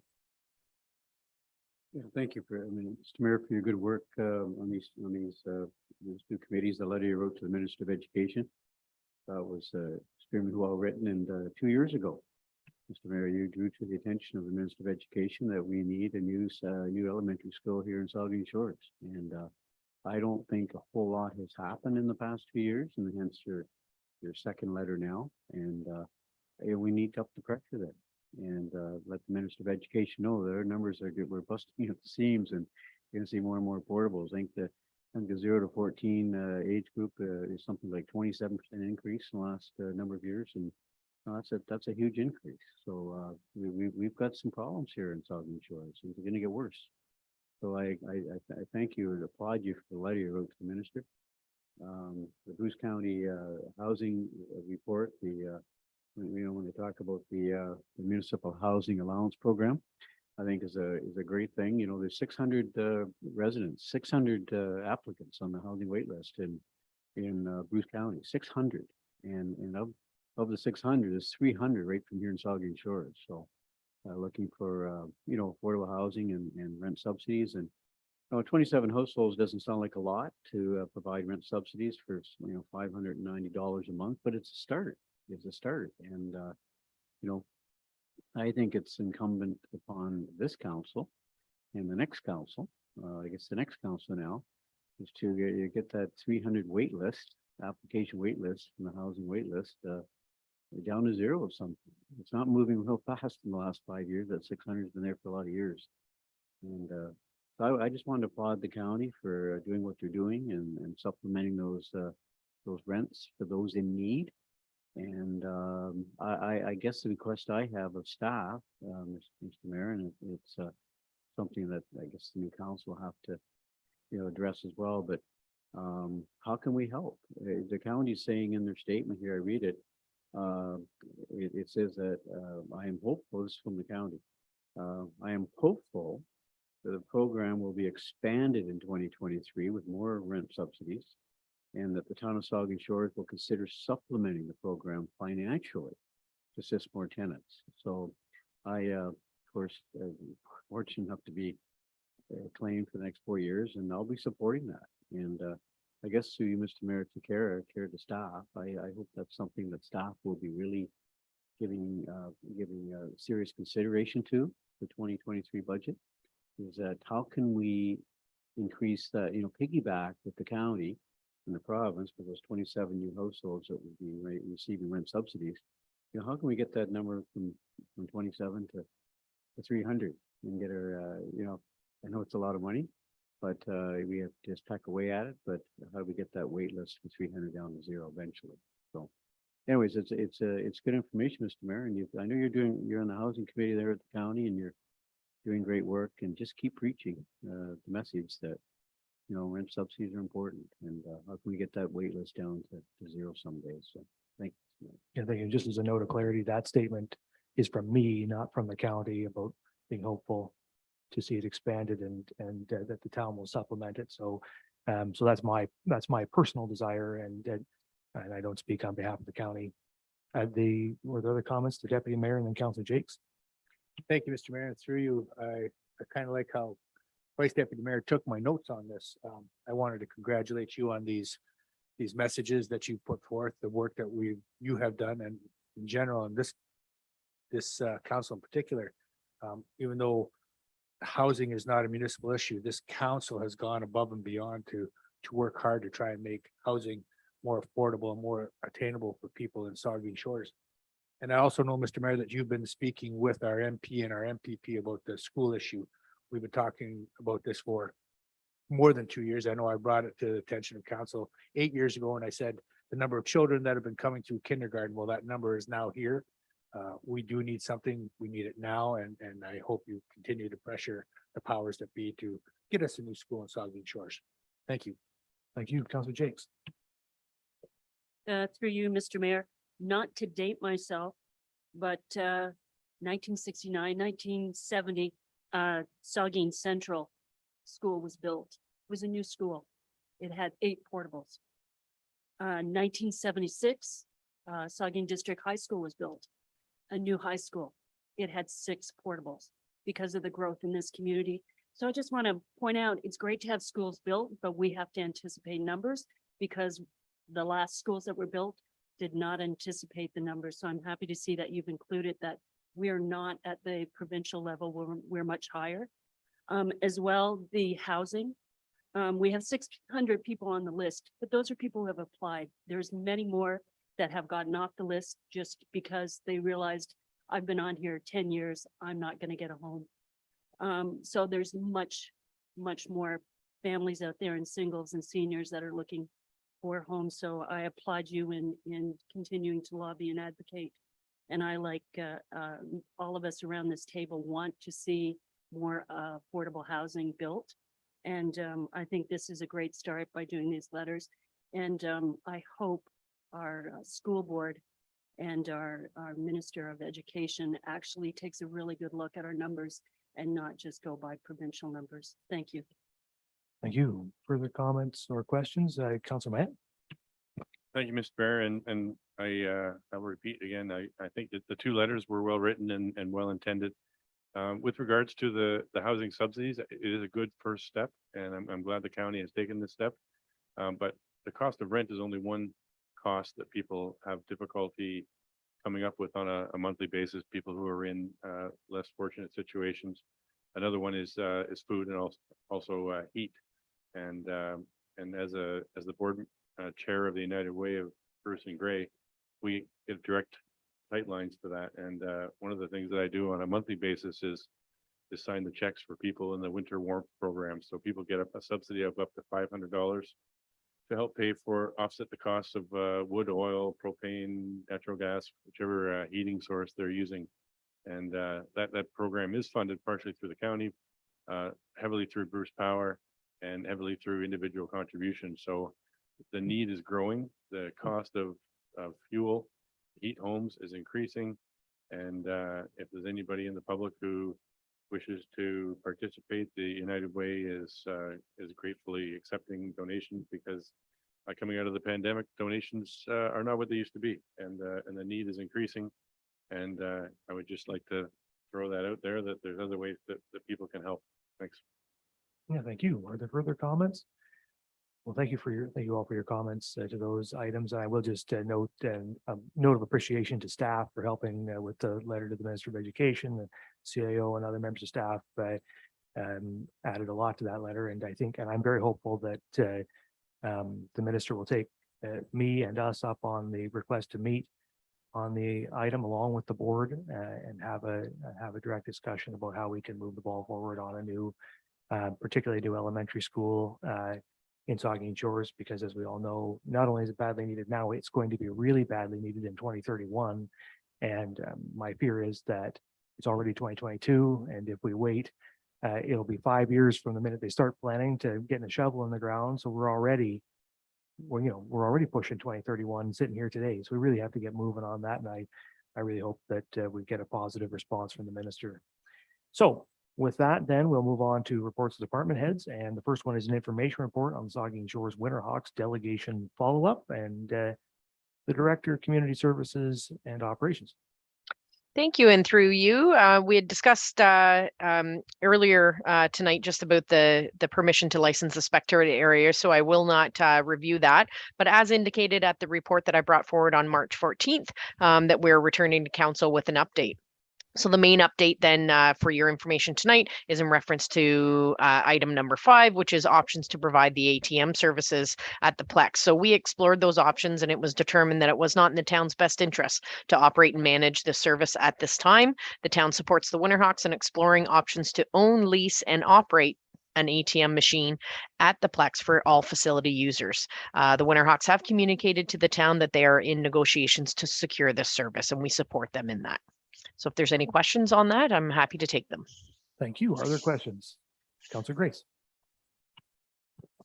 Thank you, Mr. Mayor. I've already spoken to the director about this, but I wanted just for the sake of the public, because I know many are concerned about this, that in our new negotiations on the lease with Coca-Cola, that we try to request as many beverages are in cans as possible. And I guess glass could be an option, but from my research, glass is not as desirable.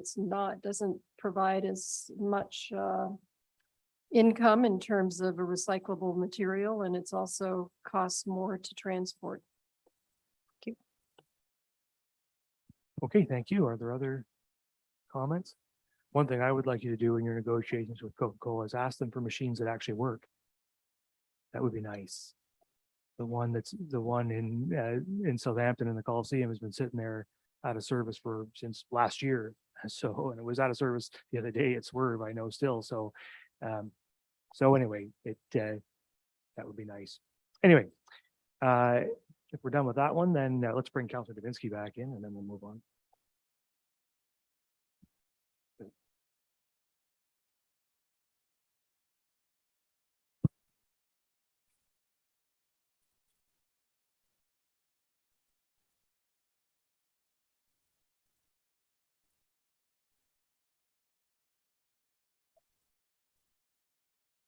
Okay, so we'll move on to the second one, an information report on the asset management update. And we have start with the director. Thank you, Mayor. This report is for information and is as presented to provide an update on asset management. It's an important part of the town's business, but not very visible. And so we wanted to bring some visibility and awareness to it. And Jessica Rogers, our asset management coordinator, is available for any questions. Okay, well, welcome, Jessica. Are there questions or comments for either Mark or Jessica? We'll start with Councilor Grace. Thank you, Mr. Mayor, and through you. Thank you, Jessica, for the report. This is something I asked you earlier, but I wondered if you could explain the term data champions.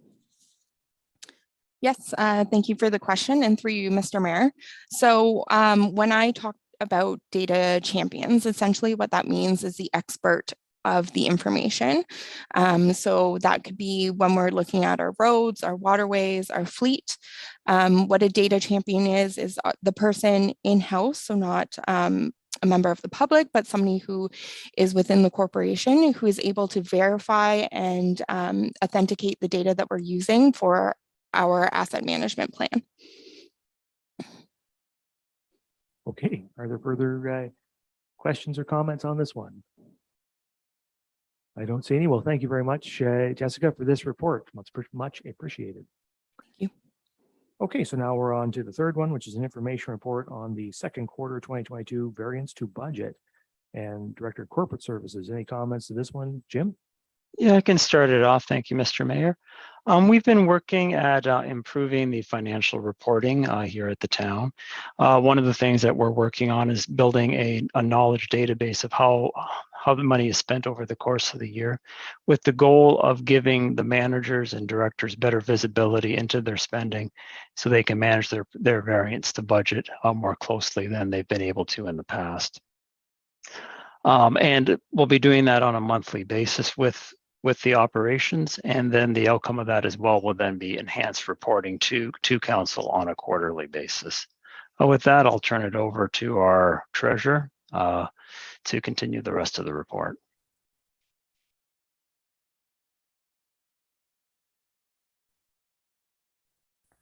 I don't have many further comments, but the results are summarized there by department.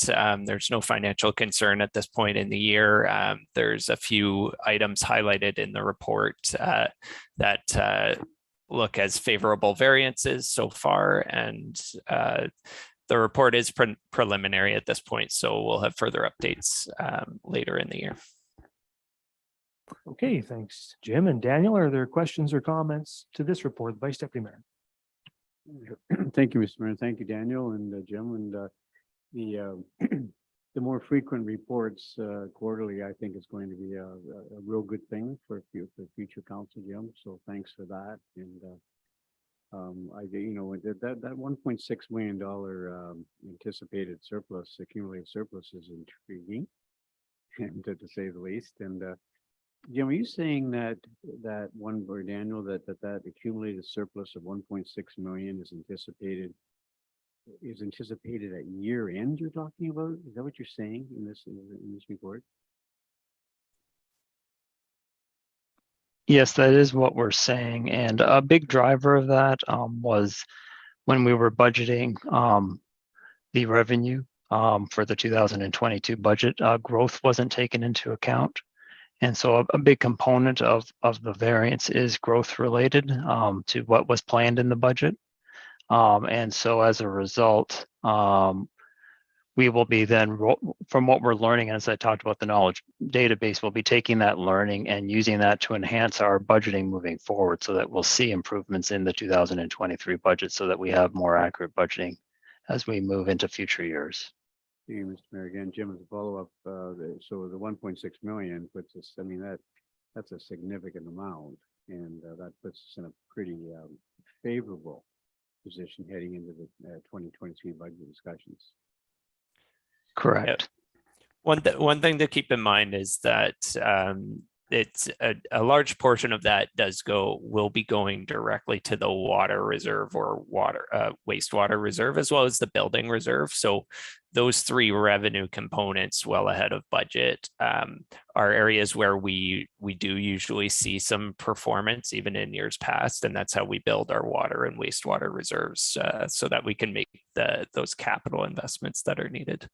And my apologies if it's in the report and the breakdown, but and is it in there, Jim and Daniel, the breakdown? Sorry if I probably missed it, but that percentage of waste water, that 1.6 million can be credited to that part of it. Is that broken down in that report?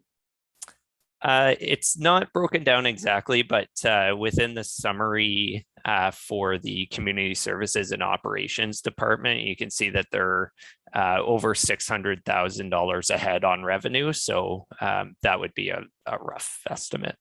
It's a really good news story tonight, really. 1.6 million is a good number. Yeah. Thank you. And it is twofold in that not only is it money that can be used then to address taxes as we go into the upcoming budget season, but it also then is going to be, we'll be able to tighten budgets in those areas in terms of improving the revenue in non-taxation areas, which is again another knock-on effect. Great. So it is a twofold benefit. Yeah. Are there further questions or comments? It's just one thing you said there, just raised a question for me, because I thought in the, and maybe I'm not recalling correctly, but I thought in the 2022 budget, for the first time, we did include some consideration for growth, some in the revenue projections in 2022. It was a conservative consideration, but it was there. Am I right about that? So I believe, Mr. Mayor, you're speaking of the supplemental taxation. Is that what you're referring to? Yeah. Yeah, so supplemental taxation, we do have, I believe this is the second year that we've had that budgeted in. In the 2021 budget, we had $150,000 of supplemental taxation budgeted. And then in 2022, I believe we upped it to $300,000. The growth portion that the Director of Corporate Services was referring to is the growth in residents hooked up to our water and wastewater system, and the revenue that drives to that user pay system. So that's when we do future financing plans for the water and sanitary sewer systems, we can perhaps have better projections. It's interesting because those plans include projections of growth, right? Like that's how they're done. But we didn't fully calculate the revenue that we would be receiving, or for whatever reason, we were out of alignment somehow in terms of the revenue. So will it be possible? Because we have a financial plan now that has us doing something like 8% increases year over year for some time. on water and sewer. Are we going to be able to revisit the financial plan that forms the basis of our annual budgeting? Otherwise, it's very difficult. You know, I see this here and with this extra revenue, but it's very difficult for a council to take that into account when setting budgets for the water treatment system, because, you know, if we go ahead and say, well, we have extra annual revenues, we're going to not charge as much, but we're off the financial plan. We somehow deviate from the financial plan, we could end up in trouble. So is there a way to reevaluate the overall financial plan base and factor in growth more accurately?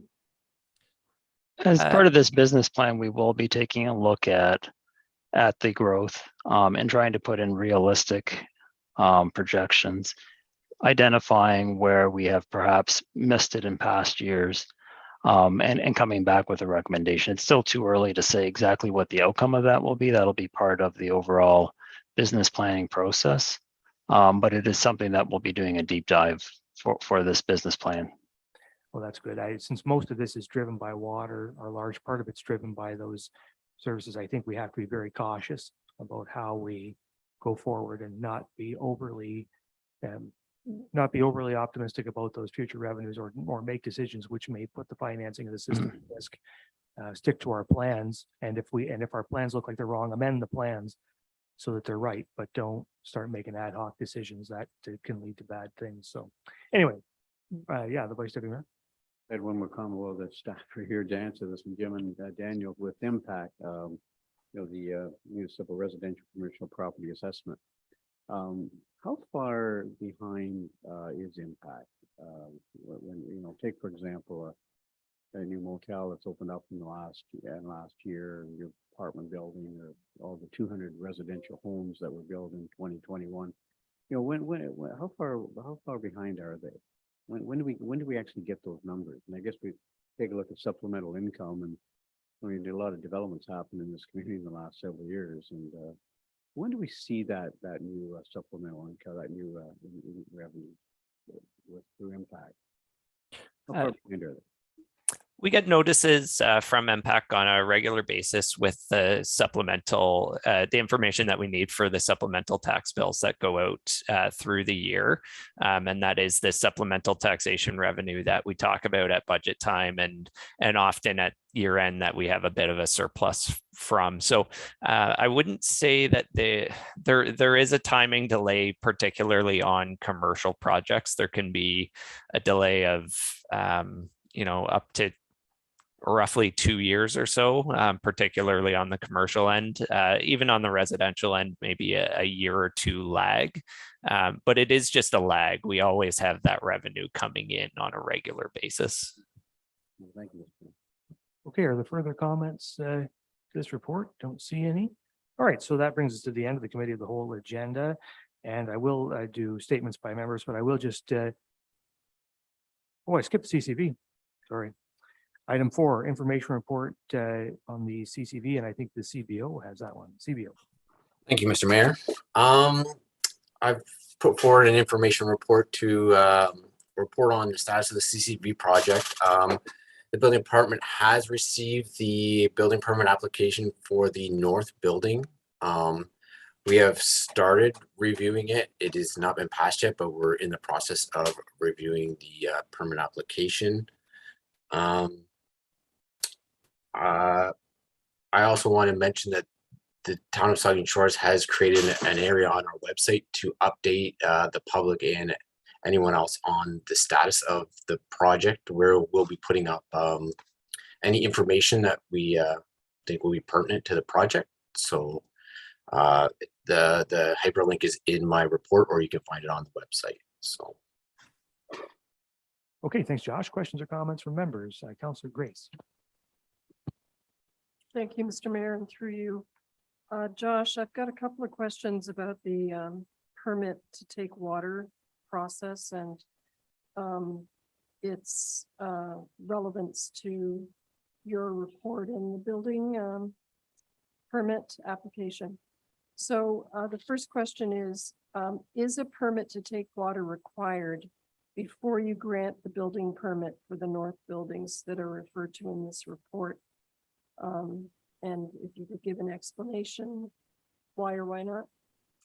Yeah, permit to take water, that legislation doesn't govern what the building permit process. I have heard a lot of concern about the permit to take water. It is not something that I look at when I pass a permit. I will say I briefly talked to the designer, and they don't anticipate water at any of the footing levels. So any of the building will be above the water table. They believe that where the water will be taken from is when the connection at the road. So like the manholes and the site servicing. So the site servicing has been looked at by our engineers and approved for us to give the go ahead for the building permit. So. Okay. So your report says that some construction that doesn't require a permit to take water can go ahead without that permit. And I think it would be helpful certainly for me and the public to explain, maybe give some examples of what types of construction we're talking about. Yeah, since it's not my legislation, I don't have a huge background in the permit to take water, but I believe anything over like 10,000 liters, you need a permit to take water. So any construction that would require that much water. So by saying there's no anticipation of even water at the bottom of the footings, there'd be no water taken from the site during the whole construction of the building. So that whole building could be built without the permit to take water. So just to follow up on that question, so that means that once construction started, then you might have a situation where construction could start based on the engineer's opinion that particular type of work would not produce over 50,000 liters of water per day, and therefore a permit wouldn't be taken, and that's based on the engineer's assessment. Is that? Yeah, that's correct. I had a brief discussion, and they don't believe that it will be found at the bottom of the footings. They flagged it more for the connection at the road, since the sewer depth would be in the water table. So. Okay, so it would be really more where the application is meeting the road or the street. Is that right? That was my understanding from talking to the designer. Yes. Okay. So I think you've answered my third question. Two more questions that are sort of interrelated. When I looked at the CCV's permit to take water application on the Ministry of the Environment, Conservation and Parks website, the MECP website, it said that there were some submitted documents, but I couldn't access a current list, I think, because the comment period closed in March. Do you know, or does somebody in the town staff know if the proponent submitted a current site plan that we saw in June as an addendum to the February 2021 hydrogeological assessment? I cannot answer the status of their permit to take water. I don't. Do we have any current information on the status of their application? Have we heard anything from the proponent about that? For the permit to take water, I do not know. Okay. Thank you. Okay, are there any further comments to the board? Councilor Carr?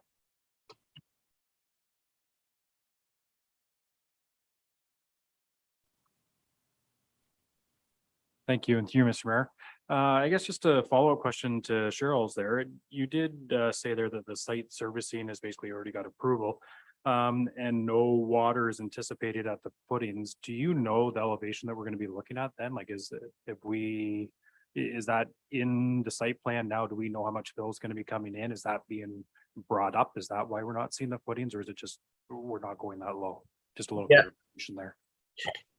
Yes, the elevation is on the site plan, but they do anticipate to add some fill. So the footings will not be fully in the ground. They're gonna put them in the ground and add some fill. So that would probably be what would keep them out of that water table. Okay, are there any further comments? Councillor Davinsky and then Councillor Mayette. Thank you, Mr. Mayor, and through you to Josh. I've just got an uneasy feeling here that the left hand may not know what the right hand is doing. Josh, I don't expect you to know about the permit to take water and so on, the PTTW. But shouldn't I guess I should have asked this ahead of time of you. Shouldn't that be in your back pocket, or shouldn't the proponent be letting us know what's happening here with this, and so that you can in all confidence move ahead with your building permit? Why don't we turn this one over to the CAO to answer? Yeah. Thank you, Mr. Mayor. I think it's important to remember with the application that we have professional staff that are reviewing it from our end at the town, but we also have professional engineers and staff that are, professional engineers that are stamping the drawings and making sure that they meet the requirements. So it's under that professional license that those individuals will be seeking the permit to take water if it's required. And we trust that through their professional attention to detail that they will be making sure that everything is needed. And we also recognize that the Ministry of the Environment, who would be reviewing the application, also has the expertise on staff to be making sure that it's met.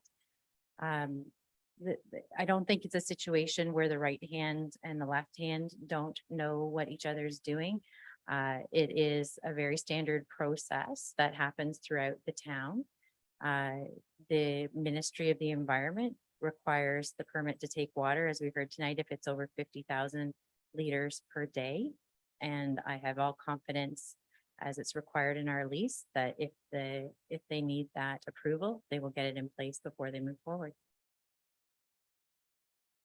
If I could, Mr. Mayor, the 50,000 liters per day, who's measuring that? If it comes to that, like, are we responsible for measuring that? Is the proponent responsible? Who does that? I think it's important to be clear. It's a Ministry of the Environment process, right? The whole thing is regulated by the MOE. So, just like any regulatory process, the regulator will regulate it, right? The regulator will ensure that it's being followed through. They have their processes to do that, just like we have, just like Josh has his processes for enforcing building permits. The Ministry of the Environment and Climate Change has processes for enforcing permits to take water. It's important not to get overthink this. Like it's a very common, very standard thing. Permits to take water and related to building projects occur with almost, I would think, any building project in the town of Saugeen Shores over a certain size is going to need a permit to take water. We have very high water tables, so we have lots of them issued all the time, and the MOECP enforces them routinely. So I wouldn't get concerned about it. The laws are there, the application's in, and so the law will be enforced. Okay, thank you, Mr. Mayor. I would, on a positive note, to Josh and so on, thank you very much for the web page for the Cedar Crescent Village. I think that was important. People wanted that, and now we have it. Thank you. Thank you, Councillor Mayette. Thank you, Mr. Mayor, and through you. Question for Josh, I guess. What the report indicates is that the permit that has been, the building permit that has been applied for is for the north building of the CCV development. And I think what I was anticipating, and I'm not sure if everybody else was that there would be one permit for the entire development. And so what we're seeing is a sort of a fragmented of that. They're going to do it in phases. So we're going to have the north building, and then subsequent to that, there'll be a permit for the I think they're referring to as the Whitefish Grill portion of it. Or is this that portion? Or and basically how many different permits and how many different phases do you see this coming in as?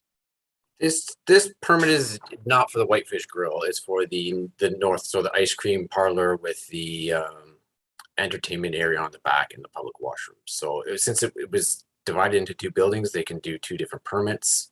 I want to anticipate that the next building will be in another full permit. So I would anticipate another full permit for that. Leo? I was just going to add some information, Mr. Mayor, that the site works and servicing agreement did recognize that once a building permit was approved, it was 2 years that the development needed to be complete. So it gives you a sense of the timeline. 2-year window. 2-year window. Okay.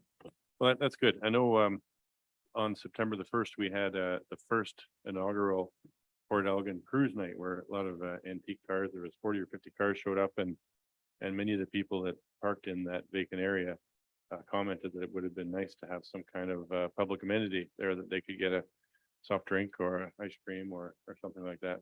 So I'm looking forward to it starting. Thank you. Okay, are there any further comments on this report? I don't see any, so thanks very much for that, Josh. Okay, so now, unless I'm wrong, we're on to statements by members. I did just want to begin this evening by recognizing that Councillor Carr has lost his father, Ron Carr, and I did want to, on behalf of all of council, express our condolences to you and to your family, Councillor Carr, on the loss of your father. And so with that, we'll move on to the Deputy Mayor. Thank you, Mr. Mayor, and through you, I'd like to congratulate all those involved with Swerve, the NII and all their staff. It was a fantastic weekend for those that were able to get there. The virtual reality, the artificial intelligence, and the 4 electric vehicles were very, very interesting and well attended. I went there on Friday morning and many of the schools in our area had students in there checking it out, and they were all very hyped up about it. So congratulations. Thank you, the Vice Deputy Mayor. Just 2 quick items, Mr. Mayor, and I just want to thank the Saugeen Shores Rotary, and I think the Port Elgin Rotary were involved as well. But I thought the fireworks display on the Sunday evening of the long weekend went extremely well. Went down and viewed it, and you know they did a little fundraising and quickly contributed to the fireworks as council did. And so I just want to thank those organizations for making that happen. And I want to say congratulations to our Deputy Mayor, Don Matheson, who just last week, this is pretty incredible actually, had a hole-in-one at the Club of Westlink, and that's a 250-yard par 4. That's an albatross. That's a double eagle. That's not an easy thing to happen there, Don. So I just want to congratulate you. Yeah, it's really pretty incredible. Yeah. So congratulations for that. That's not something that's easy to do. So well done. I guess I should make up a certificate or something for Well, that. yeah, of course. Councillor Shakes. I just wanted to say happy National Policewoman Day, which is today, and just thank all our staff that are working very hard, and also a thank you to their families who a lot of times give up their family member to serve our community. So I just wanted to say thank you, and we appreciate all the work that you do. Great, thank you, Councillor Smith.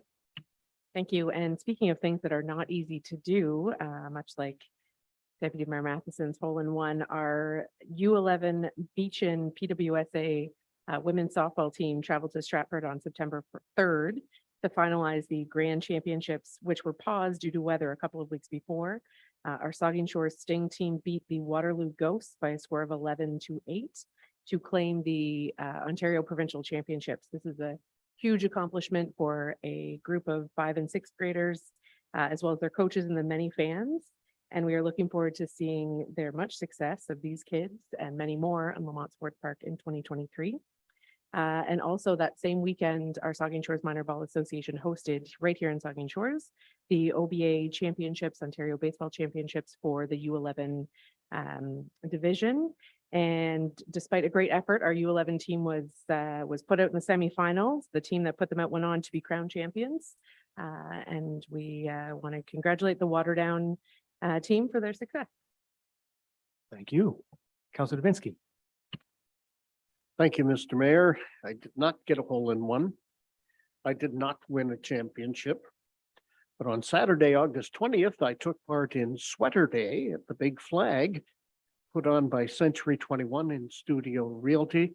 It's a special day to wear your Southampton clothing to show pride in the community, and there was a good turnout. Met a lot of fine people. As a matter of fact, some people had some concerns, and we solved those over the next week, thanks to town staff. And the Vice Deputy Mayor was talking about housing and so on, as we all are. But on August 22nd, I toured the Habitat for Humanity build site at Saugeen First Nation. As a matter of fact, the Vice Deputy Mayor was there, and so was Councillor Cheryl Grace. 7 homes being built on plots of land all together. Might be something that Saugeen Shores might consider if we can find the land for it. And that would truly be affordable housing as well. And then on September 7th, I was honored to attend the ribbon cutting of the Caring Bench in Southampton, just south of the Art Gallery. Good turnout of CFUW members and general public for the ceremony. For those that don't know, the bench is a place to sit, relax, reflect, and talk to others who may be at the bench at any given time. And finally, as a member of the Bruce Area Solid Waste Recycling Committee, I'm pleased to announce Basra's 25th annual food drive, which began today. You're invited to leave canned food in an open plastic bag on your Blue Box Day, and it will be picked up by the driver.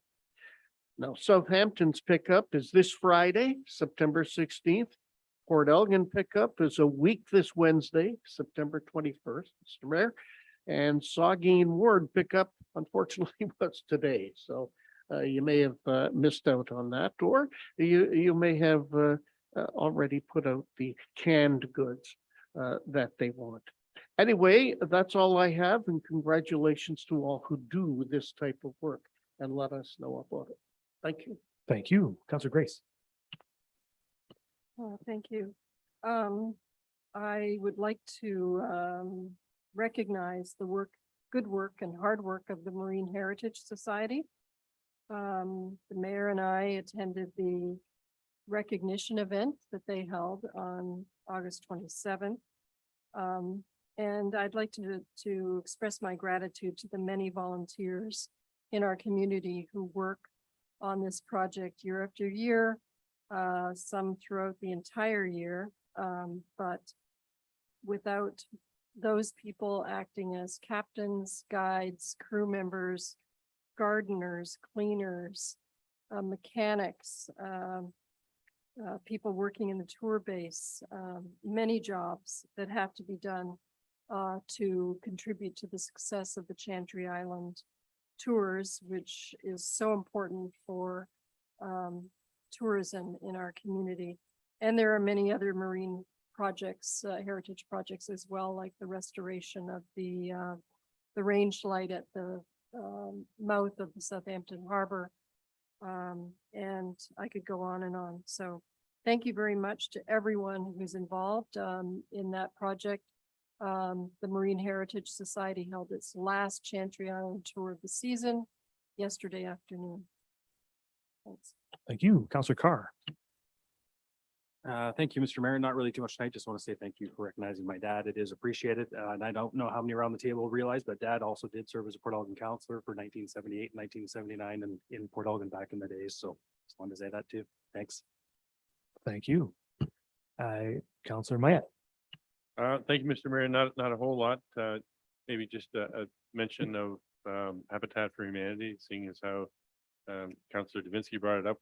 I didn't make it out to the day that we were invited up there, but I was there today with a group that was organized by Rob Stanley, the Vermont Sports Park group, and we were joined by my friend Kenny Kilday and Bud Halpin, recently retired teacher from Saugeen Central. And I have rarely been that wet with all my clothes on, as the rain really took advantage of us today. But we did a whole bunch of siding. I had to leave a little bit early, but we got a tremendous amount of work done in those homes today. And this wouldn't be a council meeting without bringing up a fish story. So the Port Elgin hatchery is currently empty, but we're setting it up for eggs because reports are that there are salmon in the river. Some of them are going up through Denny's Dam right now, followed by rainbow trout. And we'll be getting ready to take eggs sometime later this month in conjunction with the Sydenham Sportsmen's Association in Owen Sound. And to that end, I notified the Ministry of the Environment that we will be activating our permit to take water because we do use more than 50,000 liters per day when the hatchery is running. And just a thank you to all the volunteers that make that possible. Thank you. Yeah, thank you. So it's been a month since we met, and usually when we go around the table, there's nothing left for me, but there is something left just because of the length of time. I wanted to say a huge congratulations to the Saugeen Memorial Hospital Foundation. I was able to attend the Grand Fondo closing ceremonies and it was there when they not only announced that they'd raised over $400,000 at that event, but they had completed the $3 million fundraising target for the new CT scanner at the Saugeen Memorial Hospital. They have successfully brought Tom to town, and it is I think it's worth repeating, you know, that fact in this room because it's a critical thing for our community to have that technology available at our hospital. It makes the community a place where people can live and comfortably feel as though they can get the kind of medical care that they need when they need it. So it's a huge accomplishment brought about by countless people across our community, and in particular the Hospital Foundation, who are always successful and they're just a tremendous group. So anyway, with that, I'll look for a motion to adjourn. The Deputy Mayor, Councillor Grace, all in favor? The committee stands adjourned. We'll reconvene at 9:05. Morgan, we are ready to begin again.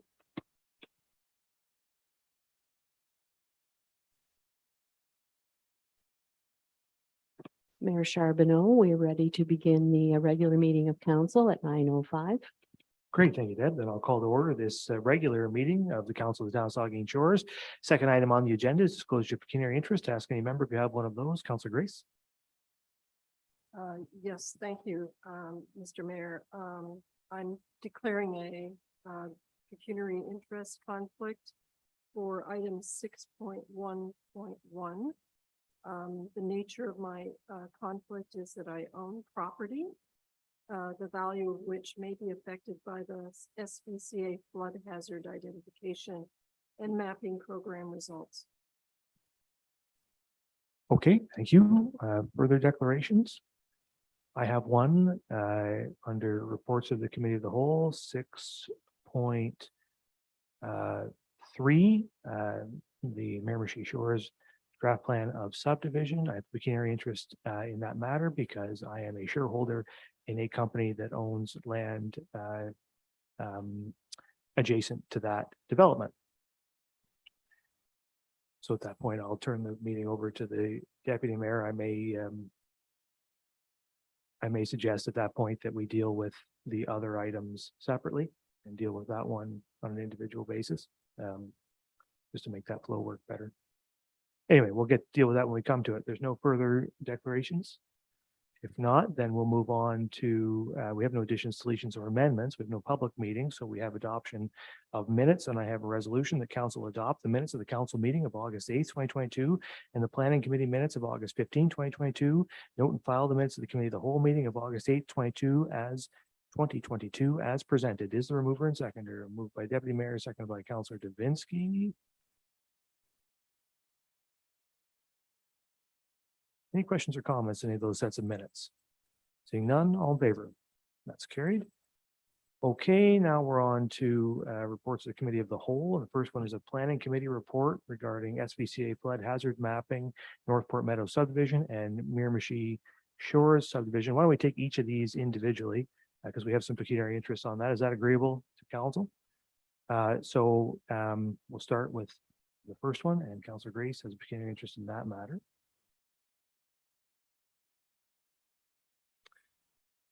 So the first of the three recommendations is that council authorize up to $40,000 to be funded from the development charges and tax stabilization reserves for the creation of flood hazard mapping under the flood hazard identification and mapping program through the province. Any discussion on that one? I guess, oh, sorry, I need a move. Can I have a mover and seconder for the whole resolution, Vice Deputy Mayor and Councillor Mayette?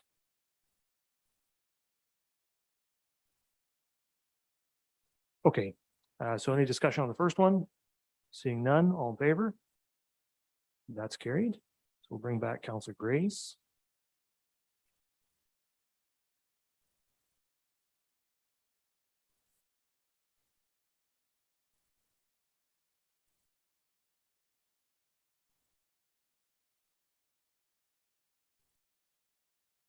So the second item is that council recommend approval to the County of Bruce Approval Authority to approve the major revision to Northport Meadows draft plan of subdivision 41T-2016-03.44 in accordance with the modified draft plan and conditions of draft approval.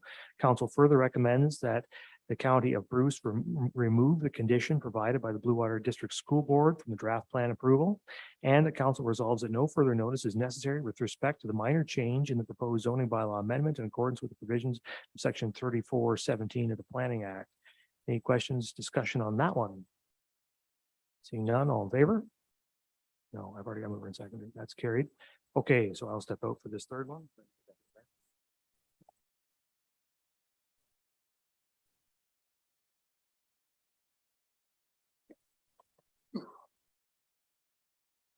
Very good.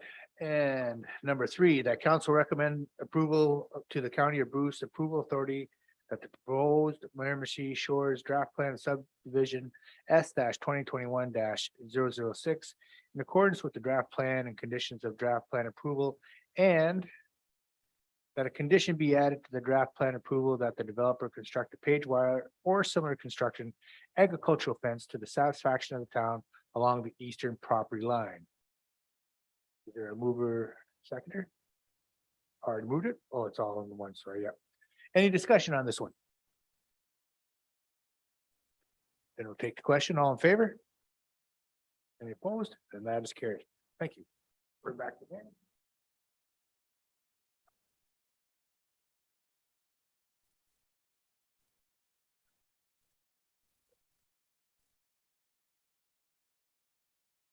Okay, so now we'll move on to close to public, and I have a resolution that council moving to close to public session to discuss matters in accordance with bylaw 63/2015, section 3.8.2N, a position plan procedure, criteria, or instruction to be applied to any negotiations carried on or to be carried on behalf of the municipality for the following reasons. 1, adopt the minutes of August 8th, 2022, and 2, negotiations regarding the Owen Sound Grey Bruce Family YMCA. Is there a mover and seconder? Jakes and Grace. All in favor? That's carried. All right, we will move into closed, and I guess we're going to a separate link for this one, so we'll see you all there.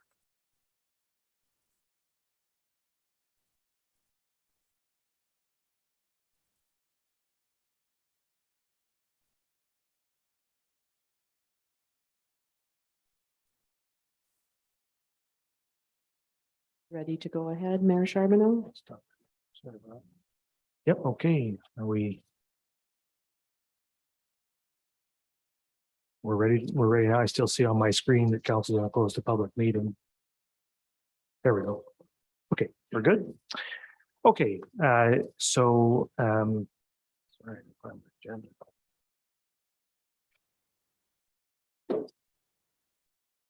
Sorry, bear with me.